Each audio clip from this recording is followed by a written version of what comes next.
Welcome to episode 21 of the Party Wagon podcast. I'm your host, Brendan, from the YouTube channel Brendan's Rambles. And I'm Eric from the YouTube channel No You Grow Up.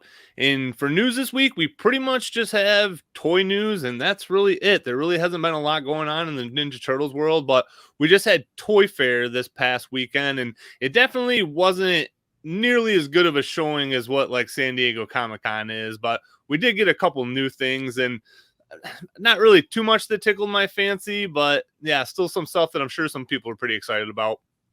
Yeah, definitely nothing too interesting for me. I watched Pixel Dan's videos on it, the Dan and Randy. I think because Randy wasn't at San Diego Comic-Con, he didn't really know what was shown off and what wasn't. So there was a few things he thought, like Mirage Baxter, he thought was being unveiled for the first time at Toy Fair and stuff. But yeah, we got for Mirage, we got the Kirby figure, which I know means a lot to Eastman and Laird, but for me personally, that is an easy pass.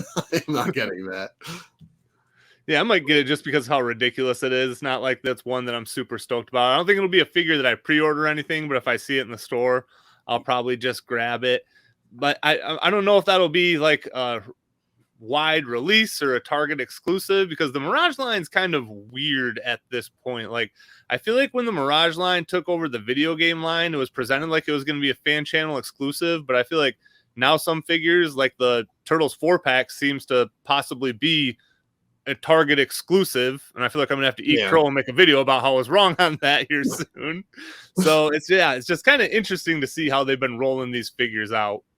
Yeah, it is. Although I'm gonna say, by me, I actually see them everywhere. I see like the Shredder clones, the Foot Soldiers, the Blue Shredder. I see at Target. I see the Foot Soldier and the Blue Shredder at Target a lot. I see the Shredder clones, Renae, and Fugitoid everywhere. Like FYE stores all have them and stuff. So like they're all. I actually got the Fugitoid at FYE. He was like marked down to like $20, so I got him. Yeah. So the Book's a Million by me, which again I didn't know wasn't a national chain. So it's basically like a Barnes and Noble for people that don't have it in their area, and that's where I actually got my Triceratops figure and my Shredder clones, because they sell them for retail there, plus I get like 10% off with my Millionaires Club card. So that's the best place for me to actually get Mirage figures when I can find them, when they actually do go to the fan channel places. That sounds like a great place to get them. The only place by me that has Zog now, I'm not going to say what mall they're in. I'm not going to say what the name of the store is, because I don't want to direct your hate towards these people. No, I'm not going to do that. But there's a sketchy toy store, a collector store in a place by me. And they upcharged a lot on figures. And Zog, I think it's like $70 right now or something. That's insane. You can get them with shipping cheaper from Big Bad Toy Store. Like, exactly. Do that. And he is really cool. But honestly, he's that one figure. I just look at him. I'm like, there is literally nowhere to put this figure in my room. Like, he's too big. I'm not gonna lie. If there was just one bullshit random figure to get, he's a great figure. He really is. Like, even if you don't have any other Mirage figures, he's still probably in Q4 is going to be very loaded with figures. But right now, I think he's still one of my front runners for favorite figures of the year. I do really want him. He's the Mirage figure I want the most, especially since now I have Fugitoid. I do have a Mirage figure now. He's the perfect one. I feel like we've talked about this before. Yeah, he's like the perfect 1-2 punch there. Yeah, but I even on the shelf I have him on. I have him with my Archie ones, like all the comic figures. There's just no room for Zog. He'd take up I'd have to take half the stuff off that shelf just to fit him big. on there. Especially if you have his tail on, like, he's big.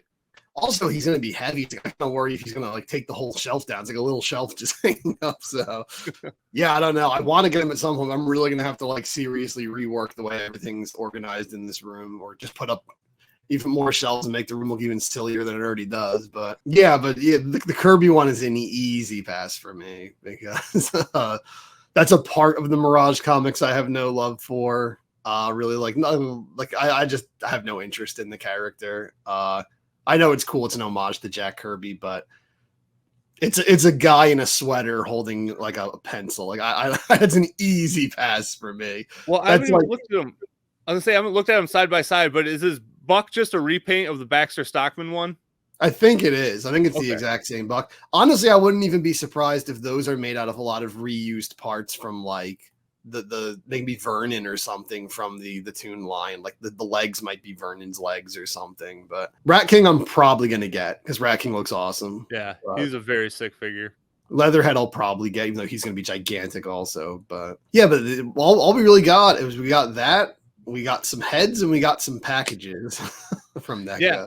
So they showed off some like alternate heads for I'm assuming they're for the Punk Turtle. So I don't know if they're going to come with the Punk Turtles as extra heads or if this is like set up for another accessory pack that's going to be on the way. I really hope they come with the Punk Turtles because I'm never going to buy another accessory pack. I think. They'll probably bait us again because, okay, knowing what you know now, because I still would have got the accessory pack just for the Big Mac figure, honestly. Like, yeah, it's kind of a lot to pay $50 just to get one figure, but that just made it worth it alone for me to get the accessory pack. Plus the baby turtles. I mean, they're kind of cool too. But if they always tie in like one of those figures that are, I'm gonna say not really key, but I mean Big Mac's probably like a C tier character, you know what I mean? Like that's how they're always gonna get me with an accessory pack. Big Mac was actually the draw for me for that pack. Like the baby turtles were the draw for most people. For me, it's like baby turtles are fine, but I really am getting this thing for Big Mac. I really wanted Big Mac. So that was the real draw for that accessory pack for me. If they throw in like a little pseudo character like that in the next pack, then they'll get me. But because now I could see them. That's how they might do like the little 6-arm aliens because they're kind of short and chubby. You know what I mean? Like I could see them putting those in an accessory pack, or even the freaking Og, the Pee Wee Herman alien. I feel like he would be one that they might like throw in an accessory pack too because he's a really small figure. Or they could even do the alien who dies at the beginning of season 2 that gives them the MacGuffin crystal. Yeah, the crystal. Yeah, so they could do him like with the crystal or something. So have we not gotten that crystal in anything up to this point? I haven't even realized that. I don't think we have, which is weird because that's such a. Don't quote me. It might be in something. It might be with like the human Baxter or something. Yeah, but, I can't remember if we did or not. But yeah, that's a huge plot device like thing that's just not in the toy line because we've got all kinds of crazy accessories from like one-off scenes and stuff like that, like the nose gun and all that stupid stuff. So like it's weird that we haven't gotten that, unless we have. Don't shoot me if I'm wrong, but no one's ever attacked me for being wrong on this podcast, so I'm just overreacting. But but yeah, NECA, the heads they're cool. They don't look like anything I remember from the cartoon. I don't remember them ever. I think they're original things. I don't think the turtles ever wore like wigs or anything like that. I think they're just to go with the Punk Turtles to actually make them feel a little bit more punk would be my guess. Yeah, because they have like the mohawks and like sunglasses and stuff. I was like, I remember the sunglasses, but not the mohawks. Like they never had the mohawks. So yeah, because that's why I never really saw them as Punk Turtles. Like they just looked more like, I don't know, guys with leather jackets. Like I never saw them. I never thought punk I didn't really know what punk was when I was a kid. But like, I feel like Bebop is punk. You know what I mean? Like these turtles don't look punk. They just have leather jackets. Yeah, I kind of just thought anyone wearing leather jacket and sunglasses was a punk when I was a kid, I guess. But because I didn't know what the hell punk was. In my mind, like punks are like a punk is what you beat up in Ninja Gaiden or something. Like I didn't know what punk was. Yeah, they don't really look punk. They look like, I don't know, like new wave dudes or something. Yeah. Like but yeah, they're cool. If I am gonna get the Punk Turtles, I'm not gonna even bother with the alt heads. I'm just gonna keep them with the heads from the cartoon. But I do say, like, I know in the past I've always said, if I get this and then I get everything. But I think with the Punk Turtles, I think I can safely say because I can't tell you how many times in stores, pretty much anytime I've gone to a Target for the past 3 months, I've had an opportunity to get that big Napoleon. I haven't bought him once. That's crazy. I haven't seen him since whatever Haulathon or Collector Con. I can't even remember what event he came in, but I haven't seen him since then. He was for Haulathon. He's never gone away. There's usually like multiple of him in every Target I go to. Like, I think a lot of people like that wave, like people just started passing on him. Because I see him every time, even if they're out of all the 2-packs. Like, there's always the giant Napoleon. So I'm getting to a point where I think I'm like starting to pick and choose what I collect and what I don't with the NECA line. For a while, I was just collecting everything, but I think I'm finally at that point where I'm picking and choosing. But. Yeah, I definitely am going forward, and especially with like the Mirage line, because there's just so much crap they're putting out. And I did pre-order the red shirt Casey. It's actually supposed to be here today, so hopefully you'll probably hear my dogs barking a little bit if they put it by my door. But I'm not gonna, like I said, I'm not gonna go in on any of the Bluefoot Soldiers or the Foot Enforcer, because I'm pretty sure that's one thing they did show at Toy Fair is it said Foot Enforcer, and then I think it said blue underneath of it. So it said like it is a variant. So I'm assuming at one point we are gonna get traditional colored foot soldiers and foot enforcers, and that's just what I want anyway. Like at this point, and also frustrates me because somebody showed a black and white Ronin figure in the inventory for either Target or Walmart too, and I probably will be a sucker and get that one because I like the Ronin. But they are doing a lot of repainting with the Mirage line. Yeah, they definitely are. I think just in general they've been doing more like repaints and stuff with like the black and white Usagi, and that's another thing. Randy thought all the Usagis were new. He didn't realize that was shown off at but which those are awesome. But yeah, I think they're going to try to get like a lot of mileage out of the skull, which I don't blame them. I mean, all toy companies do that, and for a lot of collectors like me and stuff, I see those as completely optional. I don't get them. Mm-hmm. So I just think honestly, for the first time, probably in like ever, but like maybe like 4 or 5 years, I watched something like Toy Fair or Comic-Con or something. And the figures I am really excited about are not turtles at all. I'm actually much more excited for a lot of the other stuff than I am for the turtles. Which I guess real quick before I jump onto what else I am excited about, because NEC is doing a lot of stuff I'm excited about. But they showed off some packages. They showed off the Turtle Van package, and they showed off the Creature from the Black Lagoon Leo package. Yeah, so I think the vans, the shipping got pushed back. I heard November is when they're actually going to come out. So hopefully I will have mine soon. And I could care less if it came in a box with a picture, honestly. Like it's just one more thing that I'm going to have to try to keep and hang on to that takes up space. So I know a lot of people were annoyed that I think it was the Toon Diorama just came in like a plain shipper box. It didn't come in anything like that. So it's cool that they're doing stuff like this. The box does look pretty cool, but at the end of the day, I'm going to open that thing up anyway. So I don't really, like I said, it's just more of a hassle for me to keep the box than it would have been if it would have just been one that I could pitch. It's kind of silly too, because it's like made to look like the Ultimates for the Toon line boxes, like the ones like right there behind me. But those ones, even though they're jumbo, it's like they're still shaped relatively like a VHS like box. Yeah. Whereas like the Turtle Van, it's made to look like the old VHS boxes, but it's this gigantic block. Like right? It doesn't look like a VHS. It looks like a TV came in it, not a VHS. Right. Yeah, it's kind of. I could do without it. Honestly, I really would not. Like if I was gonna get the Turtle Vans, like I would rather it just be in a regular cardboard box and be $10 cheaper. Honestly, exactly. Because I mean, they had to pay someone to do that drawing, which again, it's a cool picture, it's a cool logo, but yeah, I would rather save $10 myself, honestly. Yeah. But I actually do use the Universal Monster Turtles displayed in my room. I have them all like stacked.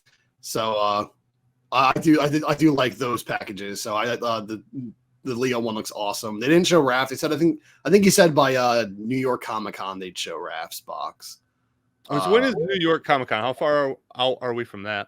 I think it's not this weekend, but the weekend after. Okay.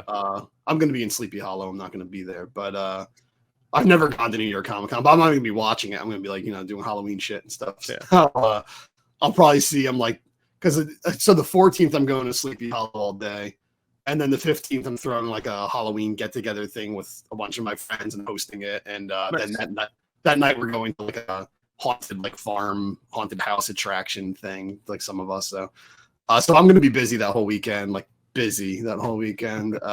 having fun like a child. So yeah, I probably won't be till like Sunday night or Monday that I'm actually gonna like see what they showed off at Comic-Con. But yeah, I'm sure they'll have some things to show off at Comic-Con, but I don't think it's gonna be that much. I think we've seen most of what Turtles is going to show off for the remainder of 2023 so far.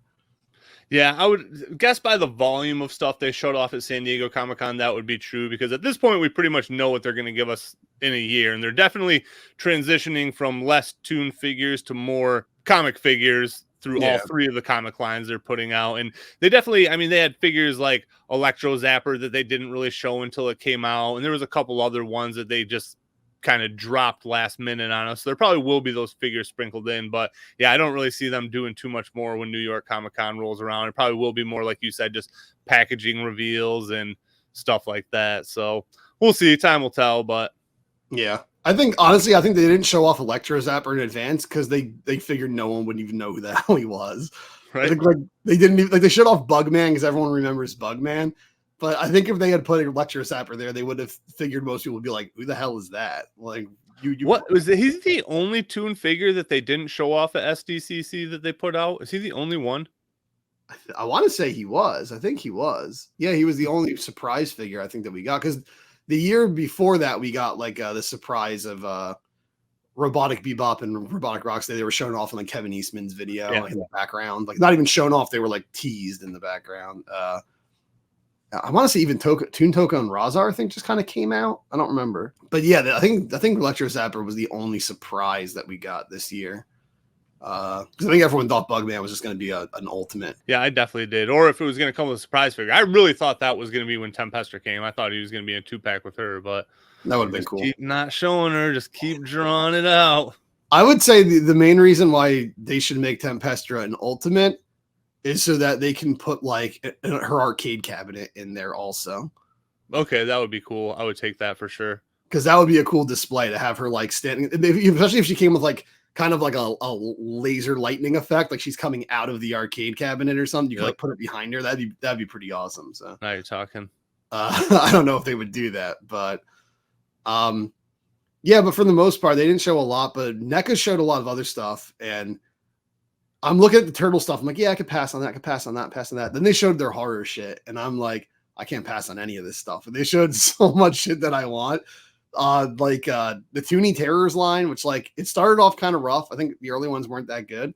They've been getting better and better. I still want that They Live one. I don't have that. But they're doing Vincent Price, who's like my favorite actor of all time, and he's getting it. The only thing I know about Vincent Price is just all the Simpsons references. That's the only thing I know about him. Dude's been in like a million movies, but yeah, he's my favorite actor. I love Vincent Price. And then they're doing an ultimate of him too, which looks amazing, where you can actually have it as him when he was young and when he was older and stuff, which is really cool. Nice.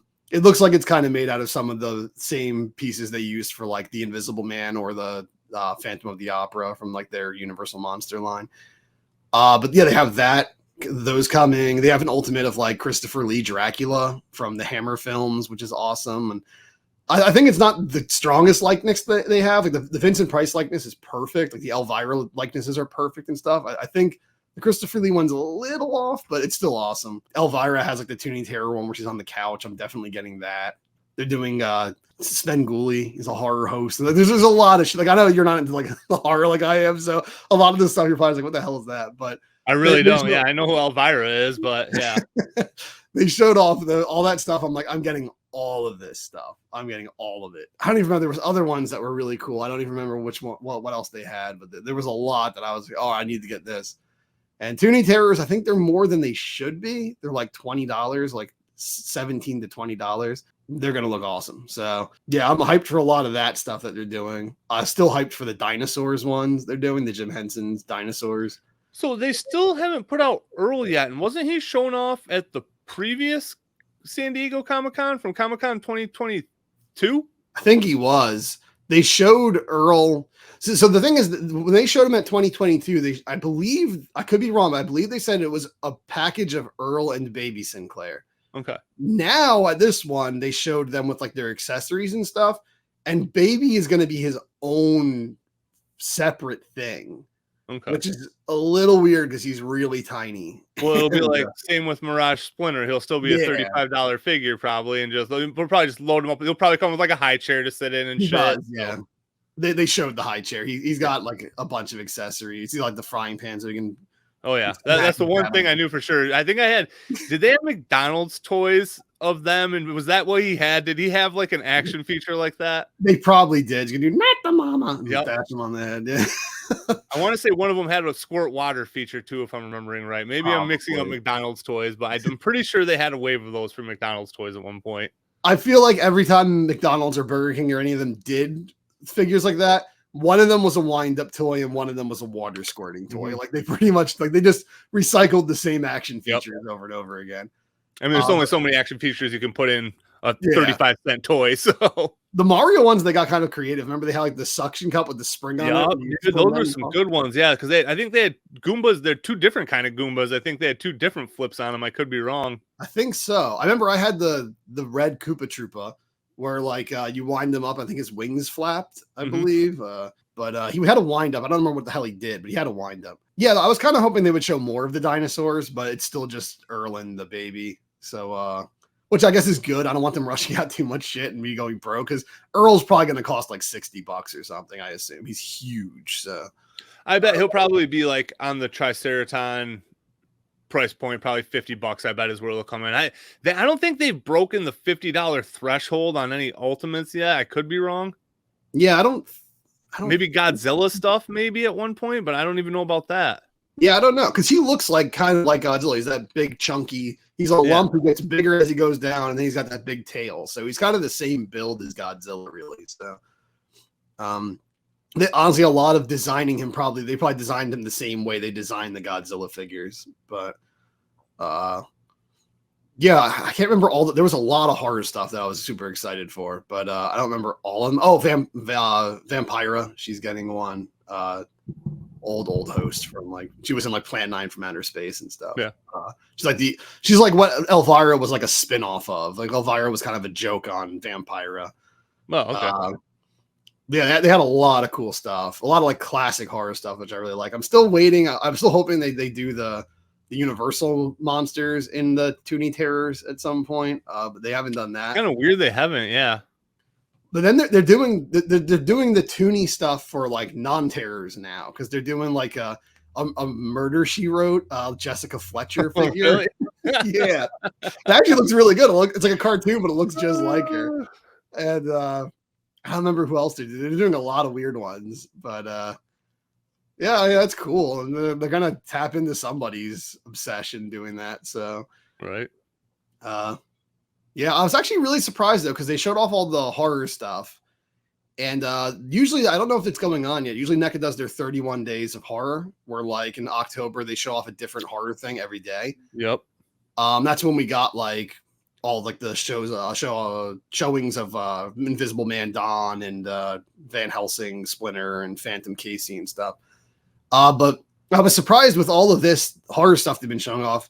There's been no update at all on those Nightmare Before Christmas figures. They just hinted those during their 31 nights last year, and then they never said a peep about them since then. So I don't know when the hell those are happening, but yeah, that's weird. I guess I didn't even think about that because when I was looking through Super 7 pre-orders the other day, I know theirs are supposed to hit like next summer or something like that. So yeah. I have a feeling they'll probably be announced sometime in the next few months, and they'll probably still end up hitting before the Super 7 figures do. They probably will, honestly. Because also Super 7s were supposed to be out this August, like the end of August. Yeah, because I think they announced them both around the same exact time, because I can't remember which one came out first and the other one announced it almost immediately after that. Super 7 announced it first. Okay. Because I remember when I went to Sleepy Hollow last year, the first time I went to Sleepy Hollow, I remember I was saying like to somebody who probably didn't give a shit, that like the Super 7 had the Nightmare figures coming out. I was like, yeah, I'll probably get those and everything. And then like I think like they had already been announced like a few days at that point. And then like that night or the next night or something, I'm like going through my phone while in the bathroom, you know, taking care of business. And I see that come up on like NECA's like, look what we're making on like Instagram. I'm like, oh, well, Super 7's fucked. Like, like everyone, that's what everyone was saying in the comments too. I ever look at the comments, everyone's just like, well, I can cancel. At least I haven't pre-ordered the Super 7 ones yet and stuff. And it's like everyone's basically saying like, all right, never mind, we're not getting the Super 7s, we're getting the NECA ones. So, yeah, I'm surprised they haven't shown those off though. I guess maybe they're just trying to show off some of the smaller stuff. Well, they did like a Krampus line and stuff. They're doing a whole bunch of horror stuff. Yeah, I'm looking forward to that. I have to say the thing that I am looking forward to the most, I thought this was a canceled toy line. It worries me because it's premium DNA and ordering from premium DNA is pretty scary. I'm still waiting for my Battletoads. I ordered 3 of the Battletoads. I haven't gotten them. Who'd you order them through? Just straight from premium DNA. Ooh, yeah. Oh, that was your mistake, man. Should have went through Big Bad. I should have done Big Bad. So they announced this, like, I want to say like 2 years ago, around Christmas, or like, no, around this time, I think. And they said like that December, they were going to be showing off Clay Fighter figures. And I love Clay Fighter. Nobody knows. I freaking loved Clay, specifically Clay Fighter 2 Judgment Clay, C2 Judgment Clay. You don't like 63 and a third or whatever? So I played 63 and a third later, actually. Like, I think like I got it when I was in like late into high school, like senior year of high school or something. And then I didn't really like play it until I was out of high school. And it was like, you know, it was funny and all, but it's like the gameplay wise fucking sucks. I feel like it's like universally renowned as one of the worst fighting games of all time. Oh, it's like it actually looks worse than the Super Nintendo games do. Well, so Clay Fighter 1 sucks. Like it's chock full of charm. The graphics are charming and everything. It's, you know, cool and goofy. But trying to play that game is like, they didn't know what the fuck they were doing making a fighting game. Clay Fighter 2 is the one no one talks about. That game is so tight. I would argue it's one of the technically best fighting games on the Super Nintendo. For me, it's that and Killer Instinct are like neck and neck. I know Street Fighter fans would like take a shit on me if they heard me say that, but like Street Fighter 2 is great. That's number 3 in my book. And then Street Fighter, yes, with Alpha got way better than them and stuff. But Clay Fighter 2 is so underrated. I think that game is so well made. There's a couple characters who are like unbalanced, like as hell. They're way too much better because they have some pretty broken moves. But for the most part, like the fighting engine's really tight in that game. And no one talks about that one. That one's just like, it doesn't exist. And then 63 is like the worst fighting game ever made. It's like a complete, like it's up there with like Balls 3D or something. It's one of those just 3D. You remember that? You got to have balls to play balls. Right. Yeah. Fucking like, it's one of those like fighting games. It's just like, we're just making this to make a quick buck off of people laughing at the name of the game and then moving on. Like 63 and a third when everyone's doing 64. I get it. It's funny, but like, and it's a shame because actually the sculpts in that game are amazing. Like 63 and a third, like so much detail went into those sculpts. It's a shame they were like compressed and rendered so poorly. And like the polygon backgrounds are so ugly. The sound effects are so fucking annoying. Like the controls are so bad. The movement's so slow and floaty. Like, it's such a bad game. So I don't have any real nostalgia for the 63 one. I own Tournament Edition, which is the most expensive N64 game. I think it's worth over $1,000. Really? That's crazy. I got it for $15 back in 2007. Yeah, nobody cared about it back in 2007, but it was a Blockbuster exclusive. It was only a rental, so it shot up. It's ridiculous though. People are like, if someone pays $1,000 for Sculpted Scott, I don't care if you're a collector, you're a sucker, dude. That game sucks. And it's the same thing as 63 and a third. They just added 4 more characters, I think. One of them's not even finished. He doesn't have a crouch. Like you can't actually crouch with him. And it moves slower than 63 and a third because it's using more data. So it's like the game literally moves slower. Some characters lost special moves they had in 63. It sucks. But Clay Fighter 2 was my favorite. I fucking love Clay Fighter 2. And they finally showed off Bad Mr. Frosty from Clay Fighter. And I'm glad they did the Super Nintendo one. They didn't do the N64 one, where he's the first game one, but then he comes with an alt head that looks just like the Clay Fighter 2 one, which I'm definitely displaying him with because I love 2. Although in 2 he was more like shredded, like he wasn't as like chunky as he was in the first game. Because his story is in the second one is like he assaulted like Santa's workshop and beat the shit out of Santa because he wanted to like run Christmas, so he went to prison. So this is him when he's all like badass and hardened coming out of prison. So that was like, that's what he was supposed to be in the second one. So he's a little too chunky, but I'm still going to use that head just because I love Clay Fighter 2. And having Clay Fighter action figures is like unreal to me. Like it's a series I've loved since I was a little kid, since I was in like the 3rd grade. And like no one else gives a shit about it. So like, no, I feel like for most kids, that's a game like you rent at least once because, I mean, we grew up in an age where we were amazed by ridiculous things. Like Celebrity Deathmatch came out, instantly my favorite show, because when did we have an adult show in claymation? Like, I remember going and renting like the Mr. Bill compilation video VHSs just because it was claymation. It's like one of the only things you could ever see in claymation. So I definitely remember renting those games, but I was not deep into the Clay Fighter lore whatsoever. Oh, I know there's no lore really, but you know, like everyone played it and laughed at it for a weekend, but I like drew those characters all the time. I made like comics about them. Me and my brother would like act out fake movies as them and shit. Like we would create lore for these ridiculous Clay Fighter characters and stuff. And like Clay Fighter was a big fucking deal for me for some reason. Like Clay Fighter 2 just clicked with me. I don't know why. I think like the two Super Nintendo games that like I loved growing up that most other people don't is Clay Fighter 2 and Lost Vikings. Those two games are just... I've never even played that. I don't even know what that is. That was Blizzard before they were Blizzard. There was Silicon and Synapse.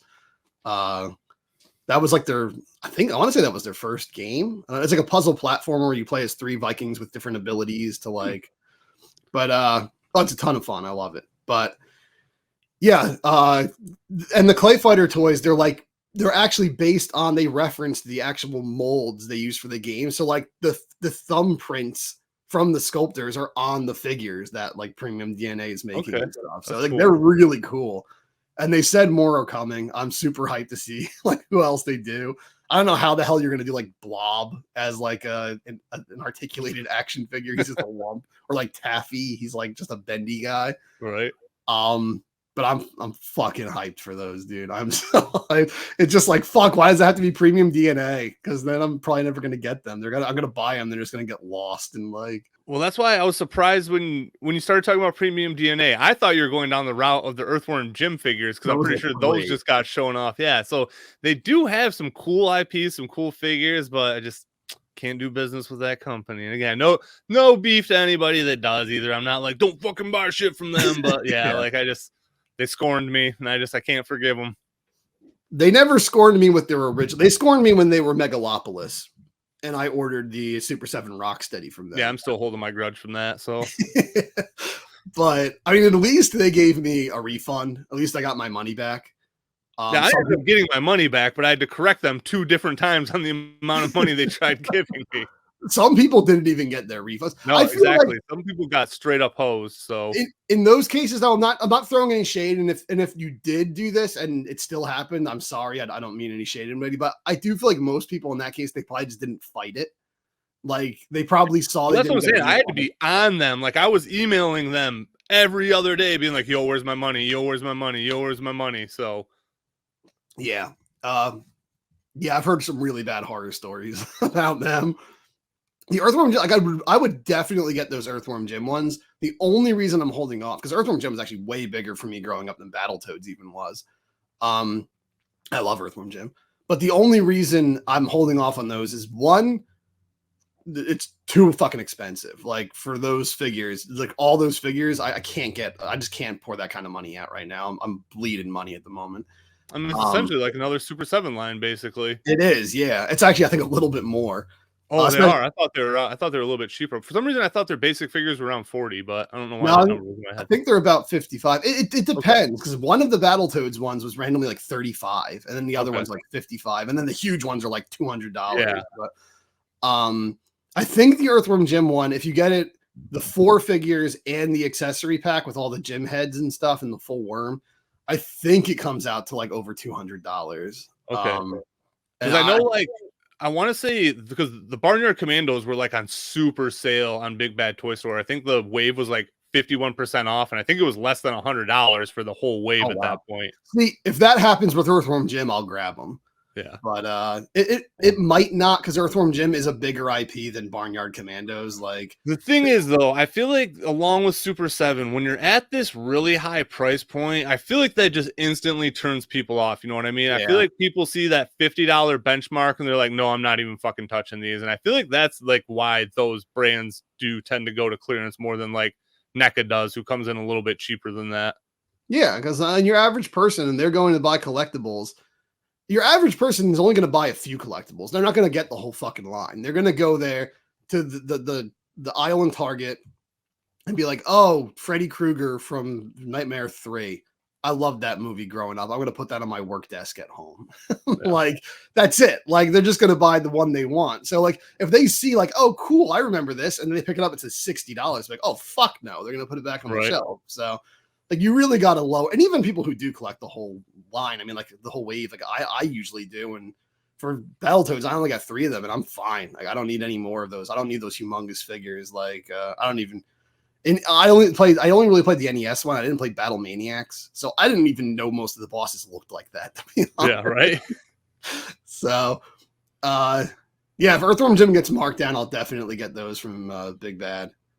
Clay Fighter, I'm definitely going all in on though. But I don't need the garbage pail kids or any of that shit. I don't need that. But I always hated garbage pail kids. Like, it's weird because I love the grossness on like Ninja Turtles and Earthworm Jim and all that. But like garbage pail kids just bothered me. Like they were too gross. I don't know. They went too far. I don't know. For me, I have a whole bag of them. I don't even know where I got them from. They're back at one of my parents' house, but I don't know. They never really seemed as cool to me as they did other kids, because the one things that I really liked when I was a kid is, do you remember those dinosaur cards where like it would literally have dinosaurs like mauling people and stuff like that? You don't remember those? Oh my god, dude, they were amazing. They were these cards, and it was basically like dinosaurs attack the zoo, and it showed a bunch of dinosaurs like ripping people up. Like there was a pterodactyl flying off with a gorilla, and it was like pecking its chest and stuff. Like, what the fuck? Dude, you should look those up. I know I didn't imagine these. These definitely do exist. And I was like, these are really hardcore. This is what I'm into. Yeah, that sounds way more hardcore. That's something I would have liked better as a kid too. Like cool dinosaurs. Whereas Garbage Pail Kids, I always hated Cabbage Patch Kids. I hated their faces. I was wanting to punch them when I was little. And Garbage Pail Kids look just like them, but they're fucking disgusting. It's like the way they draw like the pimples and stuff is like, oh god, it's so fucking gross. Yeah, because it's in that like, I don't know what that art style is, but it almost looks like it's more like old timey paint aesthetic, kind of. It's like a Hallmark card or something. Yeah. But like, yeah, it's just gross looking. The movies become infamous. But yeah, Premium DNA has some awesome licenses, but man, it took them a long time. I remember 2 years ago when they first showed off the Battletoads, which I can't believe that was like 2 years ago, but like 2 years ago they first showed off the Battletoads. I believe it was 2 years ago. And then they're like, okay, and in October we're going to be showing off Banjo-Kazooie. In November we're going to be showing off Earthworm Jim, and in December we're going to be showing off Clay Fighter. And it's like, wow, then that did not pan out the way you guys thought it would. Well, dude, here's the thing. They announced Barnyard Commandos and Battletoads. They didn't show anything, but they announced them before they were in hot water. Yeah, that's how long ago that was. So that's like 4 years ago, dude. That was pre-COVID. Damn, yeah. That was a long time ago. I think when they first showed off the Battletoads is when they announced like, okay, Banjo-Kazooie and Earthworm Jim and all that is coming. And that was like 2 years ago. But yeah, damn it. They were still Megalopolis when they first announced all that shit. Yeah. So it was before they really got in heat. Yeah. But yeah, Premium DNA, man. I haven't dealt with them yet. Well, actually, I'm kind of dealing with them now because they're all paid for, those figures. The payment plan's over. I paid for them. I still haven't gotten a single notification that they've shipped.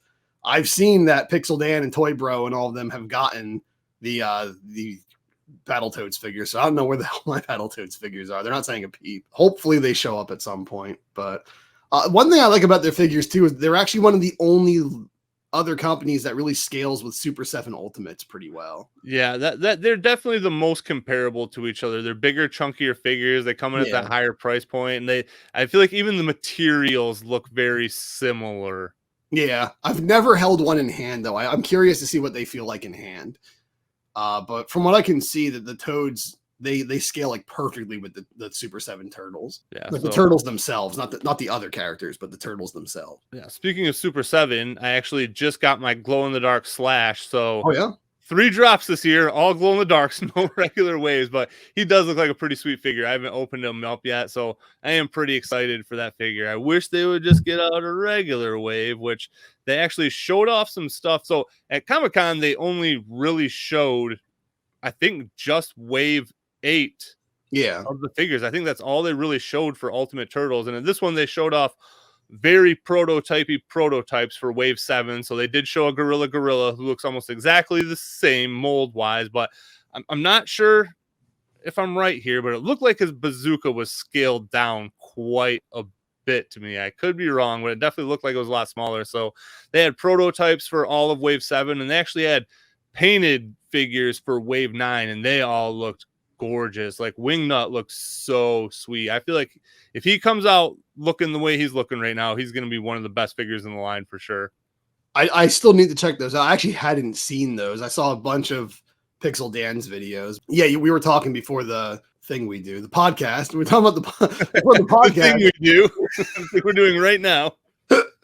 And you told me, you like, oh, did you see the Super 7 stuff? And I was like, oh shit, I hadn't. I tried to Google them real fast, but Google couldn't find it. So I'm probably to find it on YouTube later. But yeah, I can't wait to see those. Because like I said, like as many problems I have with Super 7, I still, when they're good, they're really damn good. I just want the figures. That's my only problem is I want your stuff. Like that's my biggest problem with you. You have stuff and you won't give it to me. Exactly. So yeah, I am looking forward to that. I believe Wave 8 is still slated to come out this month. I want to say November is what their website moved it to. I'm pretty sure it was. Maybe it was October. I want to say they changed it to November. It was still inside this year, and I know, which is well, I guess, yeah. So it was October when both Wave 5 and 6 hit last year, and that was waves they showed off at Comic-Con. So I can't imagine they don't have those figures. I would imagine they're just backed up shipping things out themselves would be my guess. The weird thing is last year they only showed off Wave 5, but then Waves 5 and 6 shipped at the same time. Most people got Wave 6 first, actually. Yeah, because my figures all kind of came in. I guess I just got them in random order, but I know on Big Bad Toy Store there was figures from Wave 6 popping up before figures from Wave 5. I actually got Wave 6. I got some of the ones from Wave 6. They came like randomly. Wave 5 came all together, but I think I got Slash. I want to say I got Slash and Scratch before I got Wave 5. Yeah, I can't remember who I got first now because I know I got everything kind of out of order because I had actually canceled all the pre-orders for it and then just started picking them off because they hit sale pretty quick too on like Entertainment Earth and stuff. So that's how I got a lot of that wave. But at this point, I'm so thirsty for these figures. I'm going to grab whatever they put out whenever they put it out. So I'm a little worried, honestly, because I'm not to keep bringing up. I'm very low on money right now. So I really can't be buying like toys at the moment. So I'm kind of hoping everyone just like fucks off for a month or two, and then like in December all the stuff I want starts coming out. So because I'm very low on money at the moment. But yeah, there's a lot of stuff coming out that I'm looking forward to. I'm really gonna have to like pick and choose. And like you said, honestly, the NECA stuff is probably the smarter stuff to go for right away because those prices probably aren't going to go down. Whereas like on Big Bad Toy Store, all those Super 7 figures have gone on sale and stuff. So, well, I mean, you can walk into Best Buy right now and buy half of the last two waves of Super 7. You know what I mean? Like, I went in there and they have from the Thundercats line, whatever, like the clear Lino figure is. Really? I can't remember which one. They have that one at Best Buy. So, like, and Amazon straight up carries these. Like, you can buy Super 7 figures shipped by Amazon, sold by Amazon right now. So, Super 7 is getting their stuff out to mass market, which they also, so I'm pretty sure I don't know if it was a tweet, I don't know how they put this out, but Super 7 made an announcement because Slash didn't come with like a slip cover. Like he just came shipper box, just in a bag with like what would be under the slip cover, so the window thing. And the thing that they said was the reason they did this was because of the consumer as well as their retailers, which I think Best Buy, that's how they're selling them anyway. They pretty much just ripped off the shipper tops and just threw them out there anyway. But the thing is, the Slash figure wasn't exclusive to them. So why would that be the figure that they started with? That makes no sense. I can understand why Best Buy does it, because when you put it on the shelf like that, most people aren't even going to look at it. They're not even going to acknowledge. They're going to look at like all the window packages and just skip right over the one that's just a block with a picture on it. So I get why they do that. I mean, honestly, I always felt like them putting all, like, it looks nice, the slip covers. Like, I always felt like that was just so they could charge more for it. I think at the end of the day, that's what it was too. So but we're not experiencing any of that and being that cost saving. So it's not passed on to us. It's definitely passed on to them. Yeah. You know what's the weirdest place I saw a shit ton of Super 7 figures at?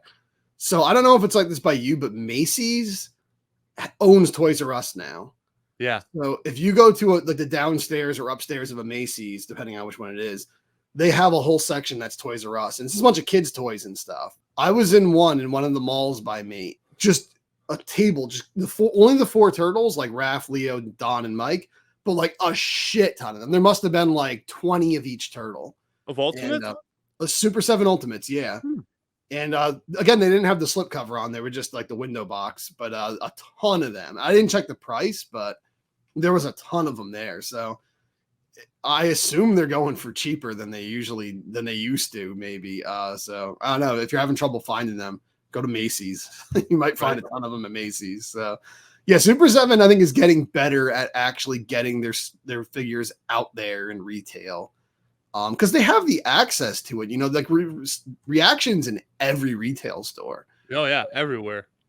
So it's about time they started like putting their ultimate, like making their ultimates easier to get, because this like fake exclusive, like artificial exclusivity stuff is like just obnoxious. It's like, dude, just produce a whole bunch of them, put them out there. Like, come on. Well, the thing is with their exclusives too, they'll be like, okay, this is an exclusive to us, but then their glow in the dark figures end up on Big Bad Toy Store too. So yeah, exactly. I've seen the glow. I believe I could be wrong, but I believe I've seen the glow in the dark figures at like Best Buy.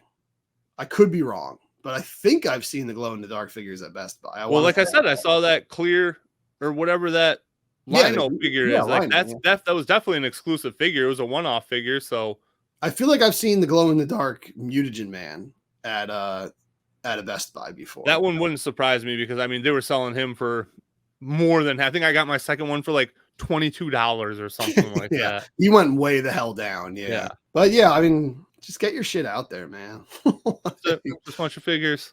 Like, you already have all the molds made at this point. It's not the initial rush anymore. Just release all the ones you have, re-release them, mark them down like $5-10, and they'll start selling. Like, I think their line would actually do better. I know they don't want to mark stuff down because they're an independent company and stuff. They don't want to like risk losing money, but it's like, sometimes if you charge less, you'll sell more. So yeah, exactly. It's definitely not the route they want to go. And I think they show that with these giant $200 figures that they just keep announcing. Like, they've announced so many Peanuts characters. They did. Oh, yeah. Like, they just keep announcing those guys too. So yeah, they do weird stuff too. So like, they did the Count from Sesame Street, but he's like a normal Count, but the inside of his cape is like weird. It's got like weird, like colorful pattern. It's like, well, now you just made it like a niche thing. Like, I feel like Sesame Street action figures, especially ones that are the size of a child, are already a niche thing. But like, now you made it this weird special version of the Count. Like, just do the Count. Like, just do the normal one. And nope, they have to make it as niche as possible, as alienating as possible. So only 5 people want it, but they're priced so that way if they sell 5, they still make a profit. It's like, I think they did like a giant one of Snoopy, but not like traditional Snoopy, like original OG weird thin face Snoopy from the comics. And it's like, that's cool. I know no one's ever made it before, but like, actually they probably have, because Peanuts has been merchandised out the ass over the years. But like, yeah, how many people realistically want that? And I think they did like the original style of like Charlie Brown, where his head was wider and stuff, and he looked pissed off. Yeah. But yeah, I don't know what the hell they're doing. I guess they're making the figures they want. I guess that's what they say. And Premium DNA seems like their approach seems to be, we're making the figures that no one else ever thought of making. That's exactly what they did. They just scooped up every random license that wasn't acquired by anybody, and it seems to be working out for them. Yeah. I will say the Barnyard Commandos toys look really cool. They look really high quality. Like, the sculpts, the paint looks amazing, the deco and stuff. But it's like, I'm not going to fork out a bunch of money for fucking Barnyard Commandos. Like, I don't. Right. I only had a couple of them as a kid. Yeah. Like, and to me, they almost felt like a dog toy, if I remember them right. Like, I feel like they were like very rubbery plastic. Yeah, they're like little hollow squeak toys. Yeah, that's like, what I thought. I think they came with like hard plastic, like accessories you put on them, like missiles and stuff. But I didn't even bother with that. I think as a kid, I think I just played with the pigs. I had like two. I think I had a pig and a ram. I think. Or I maybe had the two ram pigs. for sure. That's the one I remember.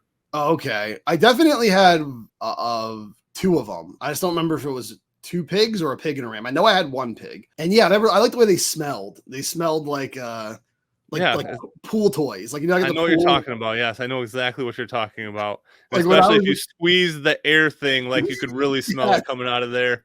exactly. It reminded me because when I was little, every summer when summer break first started in June, we would go to Ocean City, Maryland for vacation, and when you would walk into like what is it, a souvenir shop there, they'd have the little dolphin and shark squeak toys and stuff. Yep. And you walk into that store and it just smelled like that. Yep. So I remember like it was around the same time, maybe a couple of years after I'd already started going. Actually, yeah, probably a few years. I was probably in like second grade when I got the Barnyard Commandos or something, or first grade. But it just reminded me of like, oh, cool. It smells like I'm in Ocean City, Maryland, like in like one of those stores. You smell it. It's like fresh, rubbery plastic, whatever that is, like that dog toy plastic. Yeah. But yeah, I had no connection to them. I remember one time I saw the cartoon on TV actually, and I caught like 2 seconds of it. Then it went to the bumper screen where it says like Barnyard Commandos will be back after this. And it's just like, I still remember it. It was a bright green screen and it showed like a bunch of pigs on one side, a bunch of sheep on the other. And it went to black. It came back, same screen. Barnyard Commandos will be back after this. Went to black, came back, same thing. It just kept doing that. It got stuck.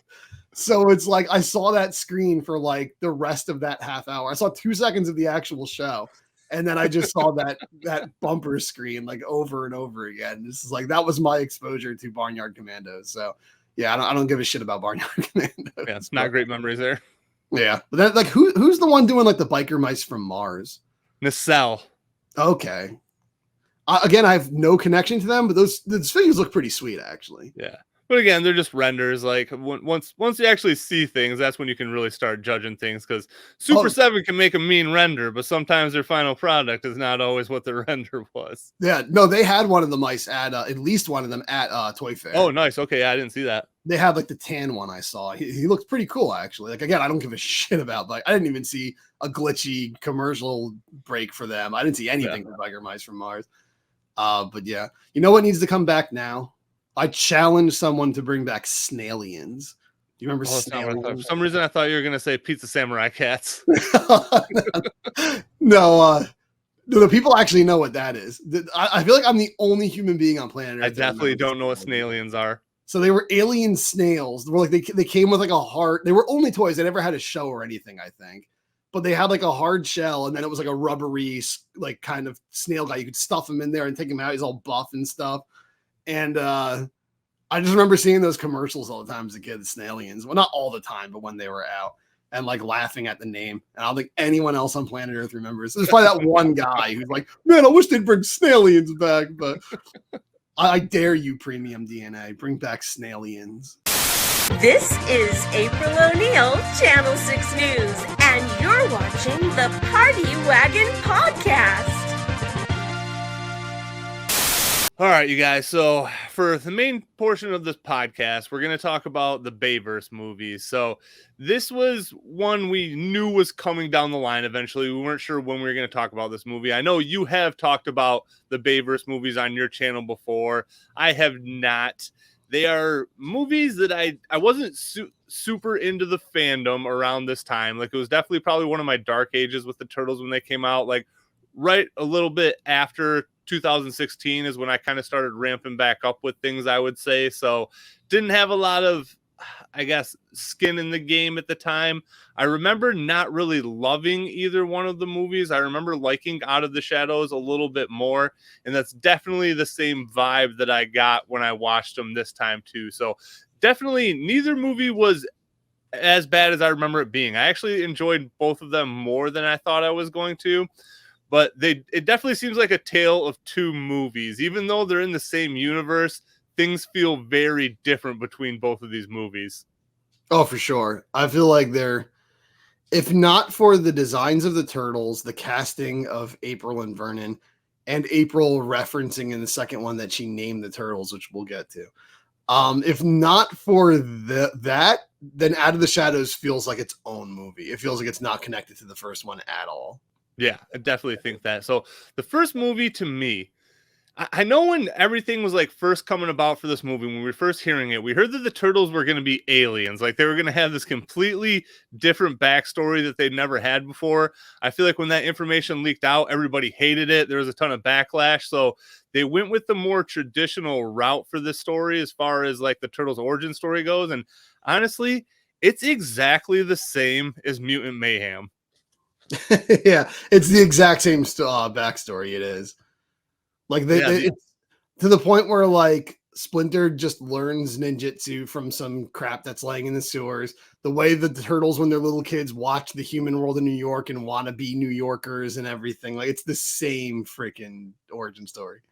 Yeah, which is really funny because it leads me to believe that possibly this is what Seth Rogen was most watching when he was making his own Turtles movie, which worries me a little bit. But I thought that was kind of funny. And honestly, if they didn't throw the origin story into this first movie, I feel like this movie could have been anything. Like, I feel like the origin story is really the only thing that makes it feel like a turtle story and having turtles characters in general. But the story is extremely generic for sure.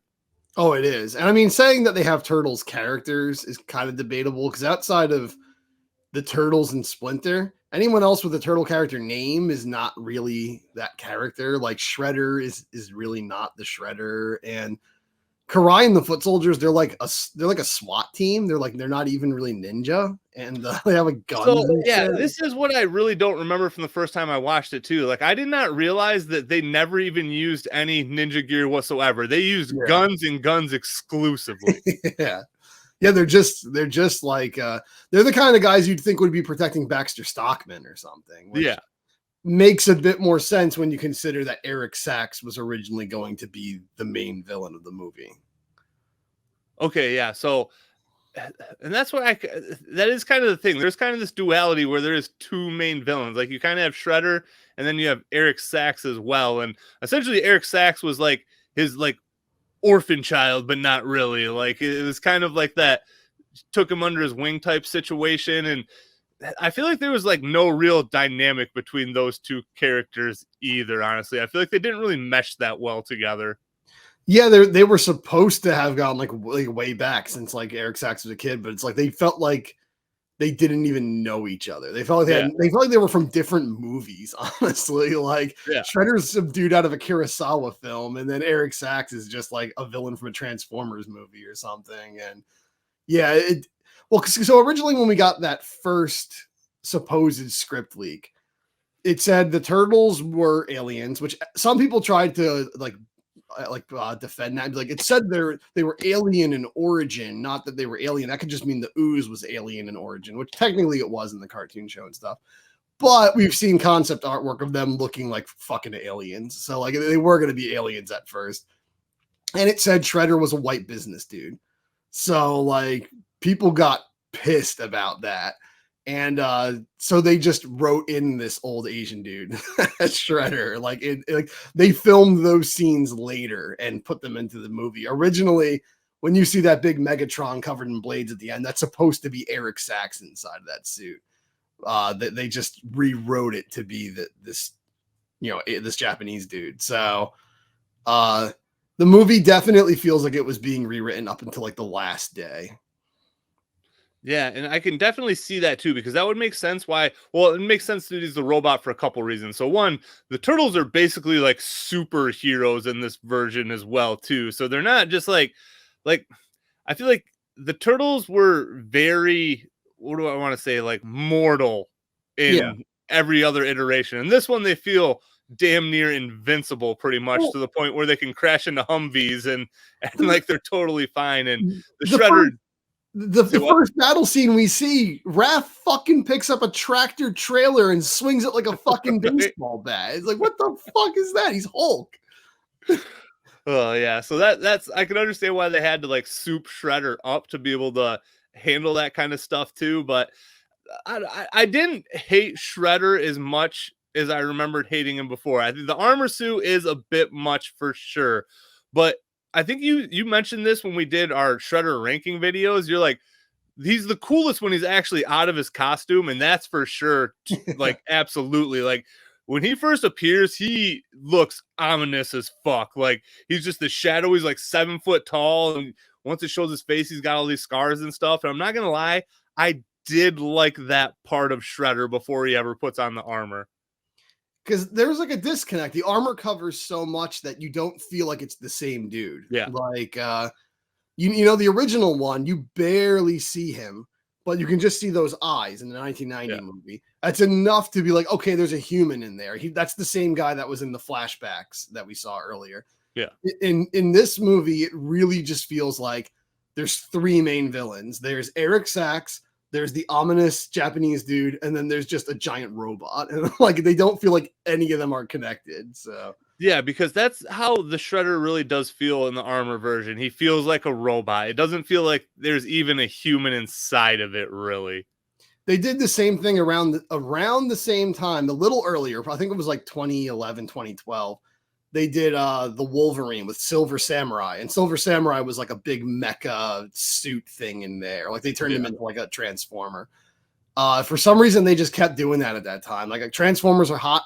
Everything's got to be a gigantic, right, changing freaking Swiss Army knife robot. Like, it's like silver with a little crab mouth and stuff. And like I said, I think it would be a badass looking villain suit for another movie. Yes. But not as Shredder. Like, if that was like the theatrical version of Chrome Dome or something, I'd be like, oh, yeah, cool. Exactly. But as Shredder, it's not Shredder. And I know Bay's doing what Bay does. Like, Bay's even said, like, you know, for the people who shit on my movies, I know they're crap. I'm not trying to make high art. I'm trying to make popcorn entertainment that the masses will like. So, like, he's made fun of himself that, like, everything he does is an explosion and stuff. So, like, he's just doing what he does. He's making the villain has to be a gigantic fucking Swiss Army knife robot thing. The heroes have to be the fucking Hulk, and they can just throw a building across a fucking street and stuff. Like, he's doing the big crazy Michael Bay shit. And I guess we have to clear that up actually right now, because Michael Bay did not direct either of these movies. And I feel like that he wrote them or just produced them. I can't remember what it. He just produced them, yeah. But it's by his company, Platinum Dunes. That's his company, and his fingerprints are all over it. Like, I mean, it feels like a Transformers movie for sure. Like, even getting back to the explosions, like at the end of the first movie, when they blow up Vernon's car, it's like they're like, okay, there just wasn't enough explosions in here. We got to get one more in real quick. And it's like a multi-angle, like, I mean, they really went in on that last explosion, I feel like, to the point where they're just like, okay, that is our cherry on top.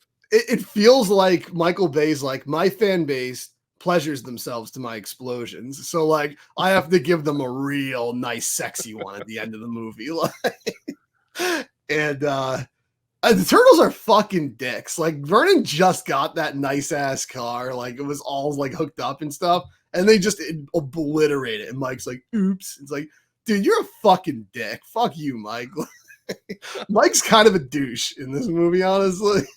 So, without a doubt, in this whole franchise, he's definitely my least favorite character. Like, he's all the annoying parts about Michelangelo without much of the fun, and that really bums me out, because, like, that's 2012 is another version that I don't really like either, because I feel like they're just too dipshitty, and I don't know. Like, I always want him to be the fun one and like the party animal, but like, I don't know. I feel like they made him too stupid almost. I agree. That's what was my problem in 2012 too, is that like he was like goofy, but it was more because he was like, you know, he was more careless and relaxed and just like fun loving in the past. Whereas now he's like full blown like Stimpy or something. Like, he's just a fucking moron in these new versions. Like, even in the Bay one, like, he's just like a complete moron. He's farting. Like, he's just like an idiot in the Bay movies. He's like if Bebop and Rocksteady were on the Turtles team, is like basically what he's like. And I like Bebop and Rocksteady being that way, but like, yeah, Michelangelo, he's just kind of annoying. And he's just fucking ugly in these movies. Yeah, he is, for whatever reason, the worst looking one too. I think Donatello reminds me of a CGI dinosaur from I don't know what, but like his face looks really weird too. I feel like Raph and Leo look the most turtle-like. Yeah. And yeah, I don't know. There's something weird about Donatello's face. Maybe it's the glasses, but Mikey he does look like a monster. Like he really does. He does. Donnie's got that weird, like kind of like long Yeah. face. Like, yeah, he's weird looking. But yeah, Mike, I mean, everyone made the comparison when the first trailer came out. He looks like fucking Shrek. Like he looks like an ogre. Yeah. And I think it's they wanted Mike to look the most human because they wanted his emotions to connect with the audience the most. Yeah. Like Mike's the most relatable for most kids. But they ended up just making him the most terrifying fucking thing ever put to the screen. Like he's so scary looking. He's like up there with like live action Cat in the Hat, probably. Yeah. Like creepiest kids movie characters in live action. Yeah. And then I feel like character wise, Leo is pretty Leo. Yeah. I'll never know how I feel about Johnny Knoxville voicing him in the first one. Like I just never know how that sits with me. I don't love it, but I don't hate it either. You know what I mean?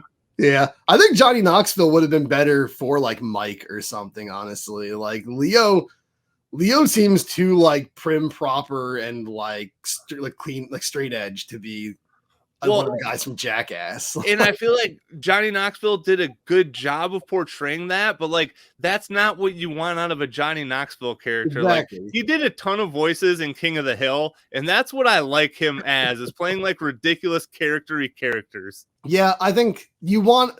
I know it sucks for him because he just wants to be an actor. He just wants to be able to play any role. But it's like you did establish yourself as one of the Jackass dudes. Like you will forever be synonymous with like teenagers and punk rock and stuff. Like I can't take you too seriously. So when you watch, when you were watching a giant mutant ogre turtle, and you want them to sound honorable and stuff, you don't want that to be Johnny Knoxville. You want Johnny Knoxville to be like Raph or Mike or something. Like you want him to be playing those characters. And so that is the thing though. Like I don't think he did a bad job. Like I think he does a good job, but like I said, at the end of the day, I just know it's Johnny Knoxville, and that's more so like I can't get past that in my own head. All right, so I guess we got to talk about this. We'll go over the movie in a second, but I guess we got to talk. This is the thing everybody obsessed over. So, what did you think of Megan Fox as April O'Neil? So, I never watched the movies back to back, which it really like. I'm glad I did watch them back to back nights, because before I watched 2014 when it came out, and I watched 2016 when it came out, and I hadn't watched them since then. So watching them back to back, I think she does a terrible job in the first one, and I think she does a pretty okay job in the second one. I'm not gonna lie, like I feel like the first one she was just phoning it the fuck in, you know what I mean? Like I feel like she's like, okay, I'll work for Michael Bay again, I'll do this job, even though I got kicked out of Transformers. Like, and I just felt like that's kind of how it was. But the second one, right from the get-go, when she has the wig on and stuff, like I feel like she's actually acting. Yeah. I hate to say it, maybe she feels more at home when she's dressed as a sexy schoolgirl than when she's like actually supposed to be playing a serious character. Right. But I will say that I do think she's a bad choice for April O'Neil. Yeah, she is definitely it is. She is better in Out of the Shadows. But I do have to say the one thing I disagree with a lot of people on is I don't think she's a bad actress. I think she's a bad action star. Well, okay, so I totally agree with you there too, because like I said, in the first one, I wasn't feeling it at all. In the second one, I did like her a little bit more. And I mean, is she the best in action? No, but like I feel like her best role ever is in This Is 40, when she basically probably plays just like a regular, I mean, just very superficial girl, like, and she just does a great job at that. Like, I don't know. I don't think she's a terrible actor either, but the first movie, she just definitely wasn't putting a lot into it. Yeah. I think, like she wasn't really good in Transformers. She wasn't really good in the Ninja Turtles movies. I've never seen This Is 40, but I've seen Jennifer's Body, where she's playing like, you know, kind of like the queen bee popular valley girl gets taken over by a demon. She becomes a succubus, but she's really fucking funny in that movie. Like she's really good at playing that role. And even like, you know, with my teenage crush, Lindsay Lohan. What was that movie called? Oh, Confessions of a Teenage Drama Queen. Mm-hmm. She was like the bad bitch in that movie too. She was like the bully girl or the rival of Lindsay Lohan. And she was good at playing like this snobby, like Valley Girl Queen Bee. Like she was good in those roles, I think. She's better at like satire. I think she's better at playing like caricatures. That's why, and This Is 40, that's what she plays, is like a very exaggerated, like just girl in her 20s. It's very like, just like, I'm very hot and I know it, you know what I mean? Like along those lines. And she's funny to me. Yeah, she does a funny like satire of the hot girl. I think she's really good at that.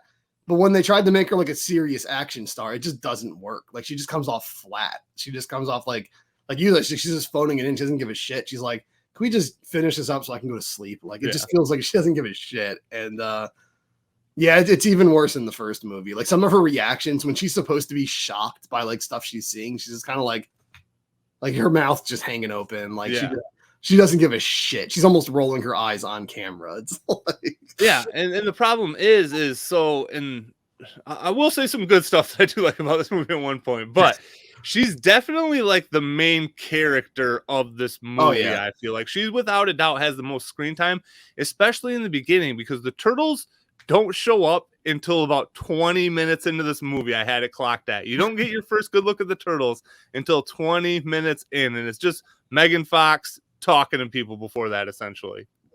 Yeah, really, she's the main character, and the second main character is her sidekick Vernon, basically.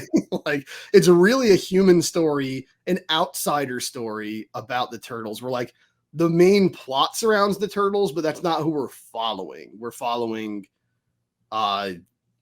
we're following these side characters as they almost like in an old Godzilla movie where like, the story's going on between Godzilla and King Ghidorah or something. They're fighting, but we're following these like, regular Japanese people who are just like, they're going through their problems that are a result of what's happening with Godzilla and everything. So it's really like it's a movie about April O'Neil that features turtles.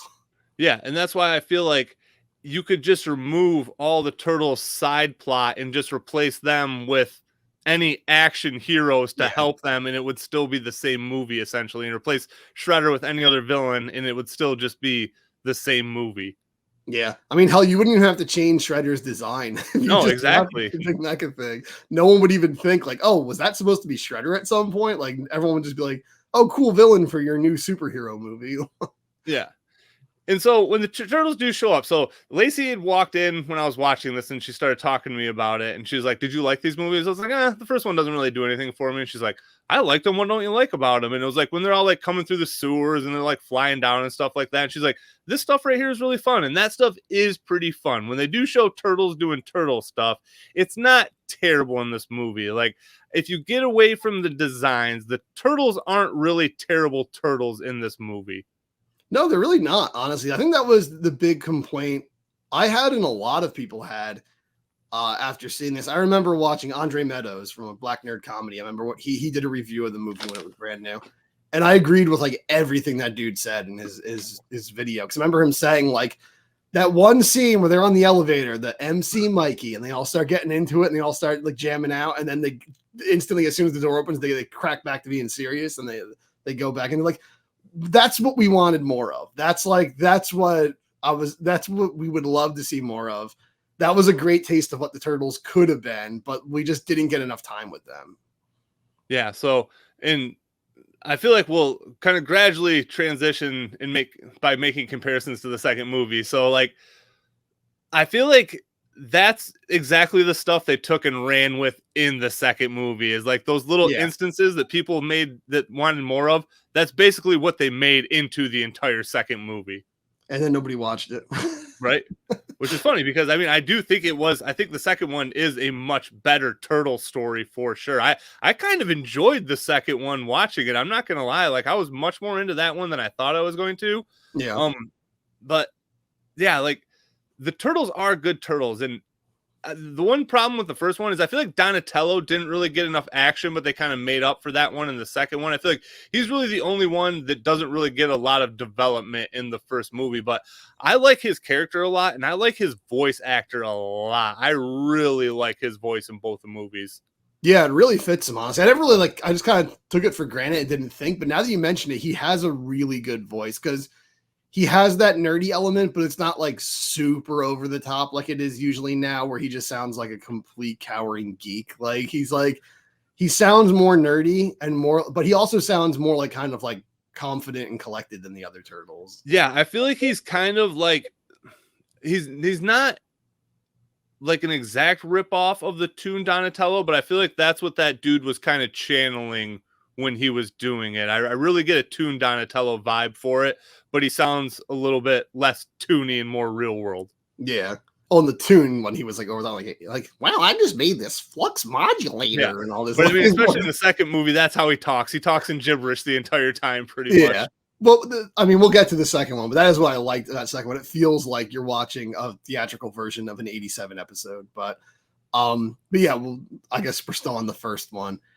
But just to say, I guess it is weird. I'm going into the second one again. But, I was gonna say, it's hard to not make comparisons as we're going along. So we'll kind of do a little bit of both now before we transition into the second. So we kind of compare as we go along. So Eric Sachs he's the third most important character in the first movie. Like, or he's probably the second most. You probably have Megan Fox as the main character, April O'Neil, and then Eric Sachs is like the main villain. Yeah. He's not only is he not in the second one, not only is he not even mentioned in the second one, but now suddenly Baxter Stockman's the scientist working for Shredder.